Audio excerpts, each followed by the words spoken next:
ചെറുപ്പക്കാരാണെങ്കിലും പ്രായമുള്ള ആളുകൾക്കാണെങ്കിലും ഏറ്റവും കൂടുതൽ കണ്ടുവരുന്ന ഒരു അസുഖമാണ് ബാക്ക് പെയിൻ അല്ലെങ്കിൽ നടുവേദന. ഇന്ന് നമ്മൾ ഡിസ്കസ് ചെയ്യാൻ പോകുന്നത് നടുവേദനയെക്കുറിച്ചാണ്. ഒരുപാട് സംശയങ്ങൾ നടുവേദനയുമായിട്ട് ബന്ധപ്പെട്ടിട്ടുണ്ട്. സാധാരണയായി നടുവേദന ഉണ്ടാകുന്ന കാരണങ്ങൾ എന്തൊക്കെയാണെന്നൊന്ന് ഡിസ്കസ് ചെയ്യാമോ? ഈ നടുവേദന നമ്മൾ സാധാരണ ഏറ്റവും കോമൺ ആയിട്ട് നേരത്തെ പറഞ്ഞ പോലെ ഈ ഒ പിയിൽ വരുന്നതിൽ ഏറ്റവും പ്രധാനപ്പെട്ട ഒരു കാരണം നടുവേദനയാണ്. അപ്പോൾ നടുവേദന കാരണങ്ങൾ ചോദിക്കുകയാണെങ്കിൽ കോമൺ ആയിട്ട് നമ്മൾ മെക്കാനിക്കൽ ബാക്ക് പെയിൻ എന്ന് പറയും. മെക്കാനിക്കൽ ബാക്ക് പെയിൻ ഉദ്ദേശിക്കുന്നത് നടുവിൻ്റെ ബാക്കിലുള്ള സ്ട്രക്ചേഴ്സ് കാരണം നമുക്കുണ്ടാകുന്ന വേദനയാണ് മെക്കാനിക്കൽ ബാക്ക് പെയിൻ. അതിന് ഉദാഹരണത്തിന് നമ്മൾ പറയുകയാണെങ്കിൽ ഇതുപോലെയാണ്. അതായത് നട്ടലിൻ്റെ ഭാഗത്ത് നമുക്ക് കശേരിക്കൽ ഉണ്ടാവും, അതിൻ്റെ ഇടയിൽ ഡിസ്ക് ഉണ്ടാവും, അതിൻ്റെ പുറകിൽ ജോയിൻസ് ഉണ്ടാവും, ഇതിൻ്റെ ഡിസ്കിൻ്റെ പുറകിലായിട്ട് ഞരമ്പുകൾ ഉണ്ടാവും കാലിലേക്കുള്ള. ഇതിനെയൊക്കെ സപ്പോർട്ട് ചെയ്ത് ഇതിൻ്റെ പുറത്ത് നമുക്ക് മസിൽസ് ഉണ്ടാവും. അതുപോലെ നട്ടലിൻ്റെയും ഈ ഇടുപ്പലിനെയും ജോയിൻ ചെയ്യുന്ന ജോയിൻസുകൾ ഉണ്ടാവും. അങ്ങനെ ഒരുപാട് സ്ട്രക്ചേഴ്സ് നമ്മൾ നട്ടലിൻ്റെ ബാക്കിലുണ്ട്. അപ്പോൾ ഇതിനൊക്കെ ഉണ്ടാകുന്ന തേയ്മാനം കാരണവും അല്ല അതിൻ്റെ പരിക്കുകൾ കാരണം ഉണ്ടാകുന്ന പെയിനാണ് ഏറ്റവും കോമൺ മെക്കാനിക്കൽ ബാക്ക് പെയിൻ എന്നറിയപ്പെടുന്നത്. ഏറ്റവും കോമൺ ആയിട്ടുള്ള ഡിസ്കിൻ്റെ പ്രശ്നം തന്നെയാണ്. ഡിസ്കിൻ്റെ തേയ്മാനാവാം അല്ലെങ്കിൽ ഡിസ്ക് തള്ളിയതാവാം. ഇത് രണ്ടും നമുക്ക് ബാക്ക് പെയിൻ ഉണ്ടാക്കും. അതുപോലെ തന്നെ ഈ ജോയിൻറ്റിൻ്റെ തേയ്മാനം കൊണ്ടും അല്ലെങ്കിൽ ജോയിൻറ്റിൻ്റെ പരിക്കുകൾ കാരണവും പെയിൻ ഉണ്ടാക്കാം. ജസ്റ്റ് മസിൽ സ്പാസം കാരണം അല്ലെങ്കിൽ മസിൽസിൻ്റെ പേശികളുടെ പ്രശ്നങ്ങൾ കാരണം നടുവേദന ഉണ്ടാകും. അപ്പോൾ പല രീതിയിലുള്ള ഈ ഇത്തരത്തിലെല്ലാം ഒരുമിച്ചാണ് നമ്മൾ മെക്കാനിക്കൽ ബാക്ക് പെയിൻ എന്ന് പറയുന്നത്. അത് കൂടാതെ നമുക്ക് വളരെ അപൂർവമായിട്ടുള്ള ചില കാരണങ്ങളുണ്ടാവും. അപ്പോൾ ഉദാഹരണത്തിന് വീണിട്ട് പരിക്ക് പറ്റി എല്ല് നീങ്ങിപ്പോയി കഴിഞ്ഞാൽ സ്പോണ്ടിലോലിസ്ഥസിസ് എന്ന് പറയും. അതിൽ എല്ല് നീങ്ങിയത് കാരണം ബാക്ക് പെയിൻ വരാം. അതുകൂടാതെ നമുക്ക് എന്തെങ്കിലും ഇൻഫെക്ഷൻ അല്ലെങ്കിൽ അണുബാധയൊക്കെ വന്നിട്ട് നട്ടലിൻ്റെ ഭാഗത്ത് ഇൻഫെക്ഷനായിട്ട് വന്നിട്ട് ബാക്ക് പെയിൻ വരാം. അല്ലെങ്കിൽ ക്യാൻസർ സംബന്ധമായ ചില അസുഖങ്ങൾ ബാക്ക് പെയിൻ ഉണ്ടാക്കും. ഇതൊന്നും അല്ലാതെ മറ്റുള്ള ഭാഗങ്ങളിലുള്ള വേദന ചിലപ്പോൾ ബാക്കിലേക്ക് വരും. ഉദാഹരണത്തിന് ഇപ്പോൾ കിഡ്നിക്ക് സംബന്ധമായ എന്തെങ്കിലും പ്രശ്നങ്ങളുണ്ടെങ്കിൽ അത് ബാക്ക് പെയിനായിട്ട് ചിലപ്പോൾ പ്രസൻറ്റ് ചെയ്യും. ഇതൊക്കെ വളരെ അപൂർവമായിട്ട് ബാക്ക് പെയിൻ ഉണ്ടാക്കുന്ന കാരണങ്ങളാണ്. ഏറ്റവും കോമൺ ആയിട്ട് നമ്മൾ നേരത്തെ പറഞ്ഞ ഈ ഡിസ്ക് സംബന്ധമായിട്ടോ അല്ലെങ്കിൽ ജോയിൻറ്റ് സംബന്ധമായിട്ടുള്ള പെയിനുകളാണ് ഏറ്റവും കോമൺ ആയിട്ട് ബാക്ക് പെയിൻ ഉണ്ടാക്കുന്നത്. ഡിസ്ക് സംബന്ധമായിട്ടുള്ള ബാക്ക് പെയിന് തേയ്മാനം കൊണ്ടാണെന്ന് പറയുന്നുണ്ട്. പക്ഷേ 25 വയസ്സുള്ള ഒരാൾക്കും തേയ്മാനം ഉണ്ടാകുമോ? അല്ലെങ്കിൽ പ്രായമുള്ള ആളുകൾക്കും? ഇത് സാധാരണ കാണാനില്ല, പലപ്പോഴും പേഷ്യൻ്റ് വന്ന് ചോദിക്കുന്ന ഒരു ചോദ്യമാണ്. അതായത് നമുക്ക് പേഷ്യൻ്റ് ചിലപ്പോൾ 25 വയസ്സായിട്ടുണ്ടാവുള്ളൂ, പക്ഷേ നല്ല നടുവേദന ആയിട്ടായിരിക്കും, കഴുത്തും വേദന ഉണ്ടാവും. അപ്പോൾ അവരുടെ അടുത്ത് കുറച്ചുകൂടി കൂടുതൽ ഹിസ്റ്ററി ഒക്കെ ചോദിച്ചു കഴിഞ്ഞാൽ അവർ എപ്പോഴും ഇരിപ്പോ അല്ലെങ്കിൽ കഴുത്ത് കുനിച്ചിട്ട് എന്തെങ്കിലും കാര്യങ്ങൾ ചെയ്യുന്നുണ്ടാവും. അല്ലെങ്കിൽ ലാപ്ടോപ്പ് ആയിരിക്കും ജോലിയുടെ ഭാഗമായിട്ട് അവർ ഡെസ്ക്ടോപ്പ് കൂടുതൽ യൂസ് ചെയ്യുന്ന, ഫോൺ ഓൺലൈൻ ഒരുപാട് മാർക്കറ്റിംഗ് സംഭവങ്ങളൊക്കെ ഉണ്ട്. അപ്പോൾ അങ്ങനത്തെ ഭാഗമായിട്ട് സ്റ്റുഡൻസ് തന്നെ ഒരുപാട് ഇരുന്നിട്ട് പഠിക്കുന്നവരോ അല്ലെങ്കിൽ ഡിസൈനിങ് ആൾക്കാർ, സ്റ്റിച്ചിങ് ആൾക്കാർ, ലേഡീസൊക്കെ അങ്ങനത്തെ കുറേ കാര്യങ്ങളൊക്കെ ചെയ്യുന്നവരുണ്ടാവും. അപ്പോൾ അതൊരു ക്രോണിക്കലി ഡിസ്കിൻ്റെ ബൾജ് കൊണ്ട് മാത്രമായിരിക്കണമെന്നില്ല. ഈ മസിൽസിൻ്റെ സ്റ്റിഫ്നെസ് കൊണ്ടും ചുറ്റുമുള്ള ആ ഒരു ലിഗമെൻസിൻ്റെ ഒക്കെ ലാക്സിറ്റിയോ അല്ലെങ്കിൽ ഡിസ്കിൻ്റെ ചെറിയ ചെറിയ ഹെർണിയേഷൻസും ബൾജസും ഒക്കെ ഉണ്ടാവാം. അവർക്ക് തേയ്മാനം എന്ന് പറഞ്ഞുകൂടാ, പക്ഷേ ആ ഒരു സ്ട്രെയിൻ, റിപ്പീറ്റഡ് ആയിട്ട് സ്ട്രെയിൻ അവർ വരുന്നതുകൊണ്ട് എന്നാലും പ്രോപ്പർ എക്സസൈസോ സ്ട്രെച്ചിങ്ങോ വാക്കിങ്ങോ ഒന്നും ചെയ്യാതെ ഒരു സെഡൻഡറി ആയിട്ടും ചെയ്യുന്നവർക്കും ഇതൊക്കെ ഉണ്ടാവും. അതിലിപ്പോൾ ഈ തേയ്മാനത്തെക്കുറിച്ച് ചോദിക്കുമ്പോൾ പറഞ്ഞാൽ തേയ്മാനം എന്ന് പറയുമ്പോൾ നമ്മൾ സാധാരണ മുട്ടിൻ്റെ തേയ്മാനമൊക്കെ പറയുന്ന പോലെ അതൊക്കെ പ്രായമുള്ള ആൾക്കാർക്കല്ലേ വരിക. ഇതെന്താ ഡിസ്കിന് തേയ്മാനത്തിൽ 25-ാമത്തെ വയസ്സിൽ എങ്ങനെ ഡിസ്കിന് തേയ്മാനം വരുന്ന ഒരു ചോദ്യമാണ് എപ്പോഴും വരുന്ന ഒരു സംഭവം അതാണ്. അപ്പോൾ ഈ പ്രായമുള്ള ആൾക്കാർക്ക് ഈ ജോയിൻസിൻ്റെ തേയ്മാനമൊക്കെ സാധാരണ പ്രായത്തിലാണ് വരിക. അതായത് 40, 50, 60 വയസ്സൊക്കെ ആകുന്ന സമയത്താണ് വരാറ്. പക്ഷേ ഡിസ്കിൻ്റെ കാര്യത്തിൽ തേയ്മാനം എന്ന് പറയുന്നത് ഡിസ്കിൻ്റെ ഉള്ളിലുള്ള വെള്ളത്തിൻ്റെ അംശം കുറയുകയും അതിന് ചുറ്റുമുള്ള അതിൻ്റെ സ്ട്രക്ചർ, അതായത് നമ്മളൊരു ആൻലസ് ഫൈബ്രോസ് എന്ന സാധനമുണ്ട്, ഒരു റിങ് പോലത്തെ സാധനം, അതിന് ചെറിയൊരു ഡാമേജ് അതിനാണ് ശരിക്കും ഡിസ്കിൻ്റെ തേയ്മാനം എന്ന് പറയുന്നത്. ഡിസ്കിൻ്റെ തേയ്മാനം സ്റ്റാർട്ട് ചെയ്യുക എന്ന് പറഞ്ഞാൽ ആ ആൻലസ് ഫൈബ്രോസിന് ചെറിയൊരു പരിക്ക് പറ്റുക, അതിൻ്റെ ഉള്ളിലുള്ള വെള്ളത്തിൻ്റെ അംശം കുറയുക, ഇത്തരത്തിലുള്ള കാര്യങ്ങളാണ് ശരിക്കും പറഞ്ഞാൽ ഈ ഡിസ്കിൻ്റെ തേയ്മാനം എന്ന് പറയുന്നത്. അപ്പോൾ അത് പ്രായത്തിന് ഇതില്ല. നമ്മൾ ചെറിയ പ്രായത്തിന് 20 വയസ്സിൽ തന്നെ ചിലപ്പോൾ ഈ പ്രശ്നങ്ങൾ സ്റ്റാർട്ട് ചെയ്യും. ഈ ആൻലസിൻ്റെ ചെറിയ ആൻലാ ടയർ കാര്യങ്ങളൊക്കെ സ്റ്റാർട്ട് ചെയ്യും. അപ്പോൾ നമുക്ക് ഡിസ്കിൻ്റെ തേയ്മാനം എന്ന് പറയുന്ന പോലെ മുട്ടിൻ്റെ തേയ്മാനം പോലെ ആ സെയിം കാര്യമല്ല, അത് രണ്ടും വ്യത്യാസമുണ്ട് ശരിക്കും. അതുപോലെ ഈ യങ് ആയിട്ട് വരുന്ന ആൾക്കാരിൽ ഇപ്പോൾ കൂടുതൽ ഫീമെയിൽസ് ആണ് വരുന്നതെങ്കിലും അവർക്ക് ഈ ഡിസ്ക് മാത്രമായിരിക്കില്ല, സൈഡിലുള്ള SI ജോയിൻറ്റ് എന്ന് പറഞ്ഞ സംഭവം, അതായത് സാക്രോയിലിയക് ജോയിൻറ്റ്, നമ്മളെ ഇടുപ്പല്ലിനെയും നട്ടലിനെയും ബന്ധിപ്പിക്കുന്ന ഒരു ജോയിൻറ്റ്. കുറച്ചൊരു ഒബീസിറ്റി കൂടുക അല്ലെങ്കിൽ പ്രഗ്നൻസിയിലോ അല്ലെങ്കിൽ പോസ്റ്റ്പാർട്ടം ഒക്കെ ആയിട്ട് ഈ ഒരു പെയിൻ വരാറുണ്ട്. ചിലപ്പോൾ അത് താൽക്കാലികമായിട്ടായിരിക്കും വന്ന് അങ്ങ് പോകുന്നുണ്ട്, പക്ഷെ അതങ്ങ് സ്റ്റാഗ്നൻ്റായി നിൽക്കുമ്പോൾ ഈ ഒരു പെയിൻ അങ്ങ് പെർസിസ്റ്റ് ചെയ്ത് ബാക്കിൽ തൊട്ട് നടുവിൻ്റെ കുറച്ച് സൈഡിലായിട്ട് ഒരു പെയിനും വരാറുണ്ട്. അപ്പോൾ ഇതൊക്കെ നമ്മൾ എക്സാക്റ്റ് ഒരു കോസ് ഉണ്ടാവും. ചിലപ്പോൾ എല്ലാം ഡിസ്കിൻ്റെ ഹെർണിയേഷൻസോ അല്ലെങ്കിൽ ഡിസ്ബൾജോ ആയിക്കോളും. അതാണ്. അപ്പോൾ എപ്പോഴും നമ്മൾ പെയിന് വരുമ്പോൾ നടുവേന വരുമ്പോൾ നമ്മളൊരു MRI എടുത്തു അതിൽ ഡിസ്ക് കണ്ടു, അപ്പോൾ ഡിസ്കിൻ്റെ പ്രശ്നമാണ് തെറ്റിദ്ധരിക്കുന്നുണ്ട്. അപ്പോൾ ശരിക്കും പറഞ്ഞാൽ ഓരോരുത്തരുടെയും നടുവേനയ്ക്ക് ഒരു കാരണം ഉണ്ടാവും, ഒരു പെയിൻ ജനറേറ്റർ ഉണ്ടാവും. പെയിൻ ജനറേറ്റർ എന്ന് പറഞ്ഞാൽ വേദന ഉണ്ടാക്കുന്ന ഒരു സോഴ്സ് ഉണ്ടാവും. അത് ചിലപ്പോൾ ജോയിൻ്റ് ആയിരിക്കും, ചിലപ്പോൾ മസിലായിരിക്കും, ചിലപ്പോൾ ഡിസ്ക് ആയിരിക്കും, പലതും ആവാം. അപ്പോൾ അത് നമ്മൾ ശരിക്കും രോഗീനെ പരിശോധിച്ച് കൃത്യമായിട്ട് അസസ് ചെയ്ത് ഹിസ്റ്ററിയും എക്സാമിനേഷനും കഴിയുമ്പോഴേ നമുക്കത് കൃത്യമായിട്ട് കിട്ടുള്ളൂ. പലപ്പോഴും MRI വെച്ചിട്ട് നമ്മൾ ട്രീറ്റ് ചെയ്യാൻ പോയാൽ കാര്യം തെറ്റ് പറ്റും. കാരണം വെച്ചാൽ MRIയിൽ ഡിസ്ക് ബൾജ് ഉണ്ടാവും, അത് ചിലപ്പോൾ ഇതൊരു ബന്ധം ഉണ്ടാവില്ല, ഈ രോഗിയുടെ വേദനയായിട്ട് അതിന് ബന്ധം ഉണ്ടാവില്ല. അപ്പോൾ നമ്മൾ എപ്പോഴും നടുവേദന ട്രീറ്റ് ചെയ്യുമ്പോൾ നമ്മൾ എന്ത് ചെയ്യണം, രോഗിനെ പരിശോധിച്ചിട്ട് അവർ തീരുമാനമാക്കിയതിന് ശേഷം മാത്രമേ MRIയിലേക്ക് എക്സ്റേയിലേക്ക് നോക്കേണ്ട ആവശ്യമുള്ളൂ. ആ രീതിയിലാണ്. ഇനി അടുത്ത ചോദ്യം, സാധാരണ ഡിസ്ക് ബൾജ് വരുമ്പോൾ ബാക്ക് പെയിൻ മാത്രമല്ലാതെ കാലിലേക്ക് വേദന, തരിപ്പ് എന്നൊക്കെ പറഞ്ഞ് കേട്ടിട്ടുണ്ട്. അപ്പോൾ ബാക്ക് പെയിൻ അല്ലാതെ ഡിസ്ക് ബൾജിൽ എന്തൊക്കെ ലക്ഷണങ്ങൾ നമുക്ക് കാണാൻ പറ്റും, അല്ലെങ്കിൽ എന്തൊക്കെ സിംറ്റംസ് ആയിട്ടാണ് പേഷ്യൻസ് സാധാരണ വരാറ്? ബാക്ക് പെയിന്, അതായത് ഇപ്പോൾ പറഞ്ഞ പോലെ നടുവിൻ്റെ മാത്രമായിട്ടുള്ളൊരു വേദന, ആക്സിയൽ ബാക്ക് പെയിൻ. പിന്നെ ഉള്ളത് റാഡിക്കുലോപ്പതി, അതായത് നടുവിന്ന് കാലിലേക്ക് വരുന്ന വേദന. നമ്മൾ സാധാരണഗതിയിൽ ലെമൻ പറയുന്നത് സയാറ്റിക്ക എന്ന് പറയും. അപ്പോൾ ഇതിനും ഓരോരോ കോസുകളുണ്ട്. ഇപ്പോൾ പറഞ്ഞാൽ ഏറ്റവും കോമൺ കോസാണ് ഡിസ്ക് ബൾജ്, ഹെർണിയേറ്റഡ് ഡിസ്ക് എന്നൊക്കെ പറയുന്നത്. അതിൽ ഇനീഷ്യലി ഇപ്പോൾ ഡോക്ടർ പറഞ്ഞ പോലെ ഡിസ്ക് എന്ന് പറയുന്നത് ഒരു 2 ലെയർഡ് സ്ട്രക്ചർ, അതായത് ഉള്ളിൽ ജെൽ ടൈപ്പ് ഉണ്ടാവും, പുറമേ ഒരു ടഫായിട്ടുള്ള ആനുവസ് ഫൈബ്രോസിസ് എന്ന് പറഞ്ഞ സംഭവമുണ്ട്. അപ്പോൾ ഇതിൽ നോർമൽ ഡിസ്കിൽ ഇത് രണ്ടായിട്ട് തന്നെ നല്ല ഇൻറ്റിഗ്രേറ്റഡ് ആയിട്ട് നിൽക്കും. പക്ഷേ കുറച്ച് കാലം കഴിയുമ്പോൾ, അതായത് ഈ പറഞ്ഞ പോലെ കുറേ നേരം ഇരുന്നിട്ട് ജോലി ചെയ്യുന്നവർക്കോ അല്ലെങ്കിൽ ഡിസ്കിൻ്റെ പ്രഷർ കൂടുന്ന കാര്യങ്ങൾ എന്തെങ്കിലും ചെയ്യുന്നവർക്കോ അല്ലെങ്കിൽ വെയിറ്റ് ലിഫ്റ്റിംഗ് ഒക്കെ ചെയ്യുന്നവർക്ക് ഈ പുറമേയുള്ള ആനുവസ് ഫൈബ്രോസിസ് ചെറുതായിട്ട് ചെറിയ വിള്ളലുകൾ വരും. ആ വിള്ളലുകൾ വരുന്നതാണ് നമ്മൾ MRIയിൽ നോക്കുമ്പോൾ ആനുലാർ ഫിഷർ എന്നൊക്കെ കാണുന്നത്. അപ്പോൾ ആ സമയത്ത് നടുവിന് മാത്രമായിട്ടായിരിക്കും വേദന ഉണ്ടാവാം. പക്ഷേ അവർ ഇതൊന്നും ശ്രദ്ധിക്കാതെ, എക്സസൈസ് ഒന്നും ചെയ്യാതെ സെഡൻറ്ററി ആയിട്ട് അങ്ങനെ ഇരുന്നിട്ട് തന്നെ ആ ഒരു പൊട്ട് വലുതാവുന്നു, ഉള്ളിലുള്ള ജെല്ല് പുറത്തേക്ക് ചാടുന്നു. അപ്പോൾ എന്താ സംഭവിക്കുന്നത് വെച്ചാൽ, ഇപ്പം ഇതിലുള്ള ആ ഒരു സ്ട്രക്ചർ പോലെ നമ്മളിങ്ങനെ ഇപ്പോൾ ഈ ആനുവസ് ഫൈബ്രോസിസ് പൊട്ടിക്കഴിഞ്ഞാൽ പിന്നെ ഡയറക്റ്റ് നമ്മളെ ബാക്കിലുള്ളത് കാലിലേക്ക് പോകുന്ന നാഡികളാണ്, നെർവ്സാണ്. അപ്പോൾ ഇതിൻ്റെ ആ പ്രഷർ കാരണം ഇങ്ങനെ പൊട്ടിയിട്ട് സൈഡിലേക്ക് പോകുന്നു. അപ്പോൾ എന്ത് സംഭവിക്കുന്നത് വെച്ചാൽ, നടുവിന് മാത്രം വേദന ഉണ്ടായിരുന്ന ഒരാൾക്ക് പെട്ടെന്ന് കാലിലേക്ക് പെയിൻ വരുന്നു. കാലിലേക്ക് തരിപ്പ്, കടച്ചിൽ, കാലെടുത്ത് പൊക്കാനുള്ള പ്രയാസം, ചിലപ്പോൾ ഒരു ദിവസം മുഴുവൻ അവർ വേദന കാരണം ബുദ്ധിമുട്ടുണ്ട്. അതാണ് പെട്ടെന്ന് നമ്മൾ നടുവുളുക്കുക എന്നൊക്കെ പറയുന്നത് കണ്ടീഷൻ അതാണ്. അപ്പോൾ ഇതാണ് തുടക്കത്തിൽ വെച്ചാൽ കുറേ കാലം വെച്ചാൽ നടുവേനായിരിക്കും. നടുവിനെ തേയ്മാനുള്ള സമയത്ത്, അല്ലെങ്കിൽ ഈ ആനുലാർ ടയറൊക്കെ ഉണ്ടാകുന്ന സമയത്ത് കുറച്ച് കാലത്ത് ഇങ്ങനെ കുറേ നടുവേന മാത്രം.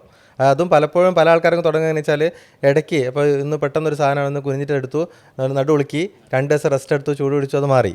പിന്നെ കുറച്ച് ദിവസം കഴിഞ്ഞിട്ട്, 1 മാസം കഴിഞ്ഞിട്ട് പിന്നെയും എന്തെങ്കിലും വേറെ എന്തെങ്കിലും ചെയ്തപ്പോൾ നടുവുളുക്കി, അങ്ങനെ കുറച്ച് കാലം പോകും. അതിനുശേഷം പിന്നെ കുറച്ച് സ്ഥിരമായിട്ട് നടുവേനുള്ള ഒരു അവസ്ഥയിലേക്ക് വരും. എല്ലാ ദിവസവും നടുവേന, രാവിലെ എണീറ്റ് വരുമ്പോൾ നടുവേന, ആ രീതിയിലേക്ക് വരും. അത് കഴിഞ്ഞിട്ടാണ് ഇതൊക്കെ സംഭവിക്കുന്ന സമയത്ത് ഡിസ്കിന് തേയ്മാനാണ് ശരിക്കും. ആ ഡിസ്കിൻ്റെ ആനുലാർ ടയറും കാര്യങ്ങളും നടന്നുകൊണ്ടിരിക്കുകയാണ്. അപ്പോൾ അതിൻ്റെ ഉള്ളിലുള്ള ന്യൂക്ലിയസ് പുറത്തേക്ക് ചാടി. അപ്പോഴാണ് നമ്മൾ ഹെർണിയേറ്റഡ് ഡിസ്ക്, അല്ലെങ്കിൽ ഡിസ്ക് ബൾജ്, അല്ലെങ്കിൽ ഡിസ്ക് പൊട്ടൂഷൻ എന്നൊക്കെ പറയുന്നത് ആ സമയത്താണ്. അപ്പോൾ അങ്ങനെ വരുന്ന സമയത്ത് ഒന്ന് സംഭവിക്കുക, ഈ ഡിസ്കിൻ്റെ നേരെ പുറകിൽ കാലിലേക്കുള്ള ഞരമ്പുണ്ടാവും. അപ്പോൾ ആ ഒരു സമയത്താണ് കാലിലേക്ക് വേദന ഇറങ്ങുക. അപ്പോൾ അതിന് പ്രത്യേകിച്ച് അത് കാലിലേക്ക് വേദന ഇറങ്ങിക്കഴിഞ്ഞാൽ പിന്നെ ബാക്ക് പെയിൻ ഉണ്ടാവില്ല. കാരണം ഡിസ്കിൻ്റെ ഉള്ളിലുള്ള പ്രഷർ കൂടി വരുന്ന സമയത്ത് ബാക്ക് പെയിൻ നല്ല പോലെ ഉണ്ടാവും. അത് പൊട്ടി അതിൻ്റെ ഉള്ളിലുള്ള സാധനം പുറത്തേക്ക് ഇറങ്ങുന്ന സമയത്ത് നടുവേദന പോയി കാലിലേക്ക് വേദന ഇറങ്ങും. അപ്പോൾ പലപ്പോഴും ആൾക്ക് പിന്നെ വരുമ്പോൾ കാലിൽ മാത്രമേ പെയിൻ ഉണ്ടാവുള്ളൂ. അപ്പോൾ നമ്മൾ പറയുകയാണ് നിങ്ങൾ ഡിസ്കിൻ്റെ പ്രശ്നം കൊണ്ടാണ്. അപ്പോൾ എല്ലാവരും ചോദിക്കും, എനിക്ക് നടുവേദന മാറിയല്ലോ, അപ്പോൾ ഇത്രയും കാലം എനിക്ക് നടുവേദന ഉണ്ടായിരുന്നു, ഇപ്പോൾ എനിക്ക് നടുവേദന ഇല്ല, അപ്പോൾ ഇപ്പോൾ എനിക്ക് കാലിൽ മാത്രമേ പെയിനുള്ളൂ. അപ്പോൾ ഇതാണ് ആ കാലിലേക്ക് മാത്രം വരാനുള്ള കാരണം, ഡിസ്ക് അതിൻ്റെ ഉള്ളിലുള്ള പ്രഷർ പോയി, കാരണം അത് പൊട്ടി പുറത്തേക്ക് ഞരമ്പിൻ്റെ ഭാഗത്തേക്ക് ഇറങ്ങിയതുകൊണ്ടാണ് നമുക്ക് കാലിലേക്ക് വേദന വരുന്നത്. അങ്ങനെയാണ് സംഭവം. യൂഷ്വലി ഒരു ഹെർണിയേറ്റഡ് ഡിസ്കിൻ്റെ ഒരു പിക്ചർ അങ്ങനെയാണ് വരാറ്. ഇനി കാലിലേക്ക് വേദന എന്ന് പറയുന്നുണ്ട്. അപ്പോൾ ചില ആളുകൾക്ക് ഷുഗറൊക്കെ കൂടിക്കഴിഞ്ഞ് കഴിഞ്ഞാൽ കാലിലെ രക്തക്കുഴലുകളിലേക്ക് ബ്ലോക്ക് വന്നിട്ട് സിവിയർ പെയിൻ ഉണ്ടാവും എന്ന് കേട്ടിട്ടുണ്ടല്ലോ. അതായത് നടക്കുന്ന സമയത്ത് ഭയങ്കര പെയിൻ ആവുക എന്നൊക്കെ. അപ്പോൾ ഇതെങ്ങനെ ഡിഫറൻഷ്യേറ്റ് ചെയ്യാൻ പറ്റും? ഇത് ഡിസ്ക് ബൾജിൻ്റെ പെയിൻ ആണോ, അല്ലെങ്കിൽ ഈ രക്തക്കുഴലുകളിൽ ബ്ലോക്ക് ഉണ്ടായിട്ട്, അതായത് വെസലിലുള്ള ഡിസീസാണോ എന്നുള്ളത് എങ്ങനെ നമുക്ക് മനസ്സിലാക്കാൻ പറ്റും? കൂടുതലും നമുക്ക് ക്ലിനിക്കൽ എക്സാമിനേഷൻ തന്നെയാണ്. അതായത് രോഗി നടന്നു വരുമ്പോൾ അല്ലെങ്കിൽ കാര്യങ്ങളൊക്കെ പറഞ്ഞു വരുമ്പോൾ ഏകദേശം ഒരു ക്ലൂ കിട്ടും. നല്ല ഡയബറ്റിക് ആയിട്ടുള്ള, അതായത് നല്ല ഷുഗർ ഉണ്ട്, പല പ്രാവശ്യം HbA1c ഒക്കെ 8, 9, 10ൻ്റെ മുകളിലൊക്കെ പോയിട്ടുണ്ട്, 2 കാലിൽ ഒരുപോലെ തരിപ്പ്, അതായത് ഒരു സോക്സ് ഇട്ട പോലെ, അതായത് ഗ്ലോ ആൻഡ് സ്റ്റോക്സ് ഇതാണല്ലോ പറയാം, സോക്സ് ഇട്ട പോലത്തെ ആ ഭാഗത്താണ് പെയിന്, തരിപ്പ്, കടച്ചിൽ, നടക്കുമ്പോൾ ഒക്കെ കാല് തെറ്റിപ്പോകുന്നു, ഒരു സ്റ്റെഡിനെസ് കിട്ടുന്നില്ല, ലോങ് ഹിസ്റ്ററി ഓഫ് ഡയബറ്റീസ് ഉണ്ട്. അങ്ങനെയുള്ള ആൾക്കാർക്ക് നമ്മൾ പെരിഫറൽ ന്യൂറോപ്പതിയിലോട്ടാണ് ചിന്ത കൂടുതൽ പോകേണ്ടത്. പക്ഷേ അവർക്ക് ഹെർണിയേറ്റഡ് ഡിസ്ക് വന്നുകൂടായികയില്ല. പക്ഷേ ഹെർണിയേറ്റഡ് ഡിസ്ക് പറയുന്ന പോലെ നടുവെന്നൊരു കൃത്യമായ ഒരു ഡെർമറ്റോമൽ പാറ്റേൺ ഉണ്ടാവും. അപ്പോൾ അത് ട്രേസ് ചെയ്യാൻ പറ്റുന്നുണ്ടെന്നുണ്ടെങ്കിൽ നമ്മൾ ബാക്കും കൂടെ നോക്കണം.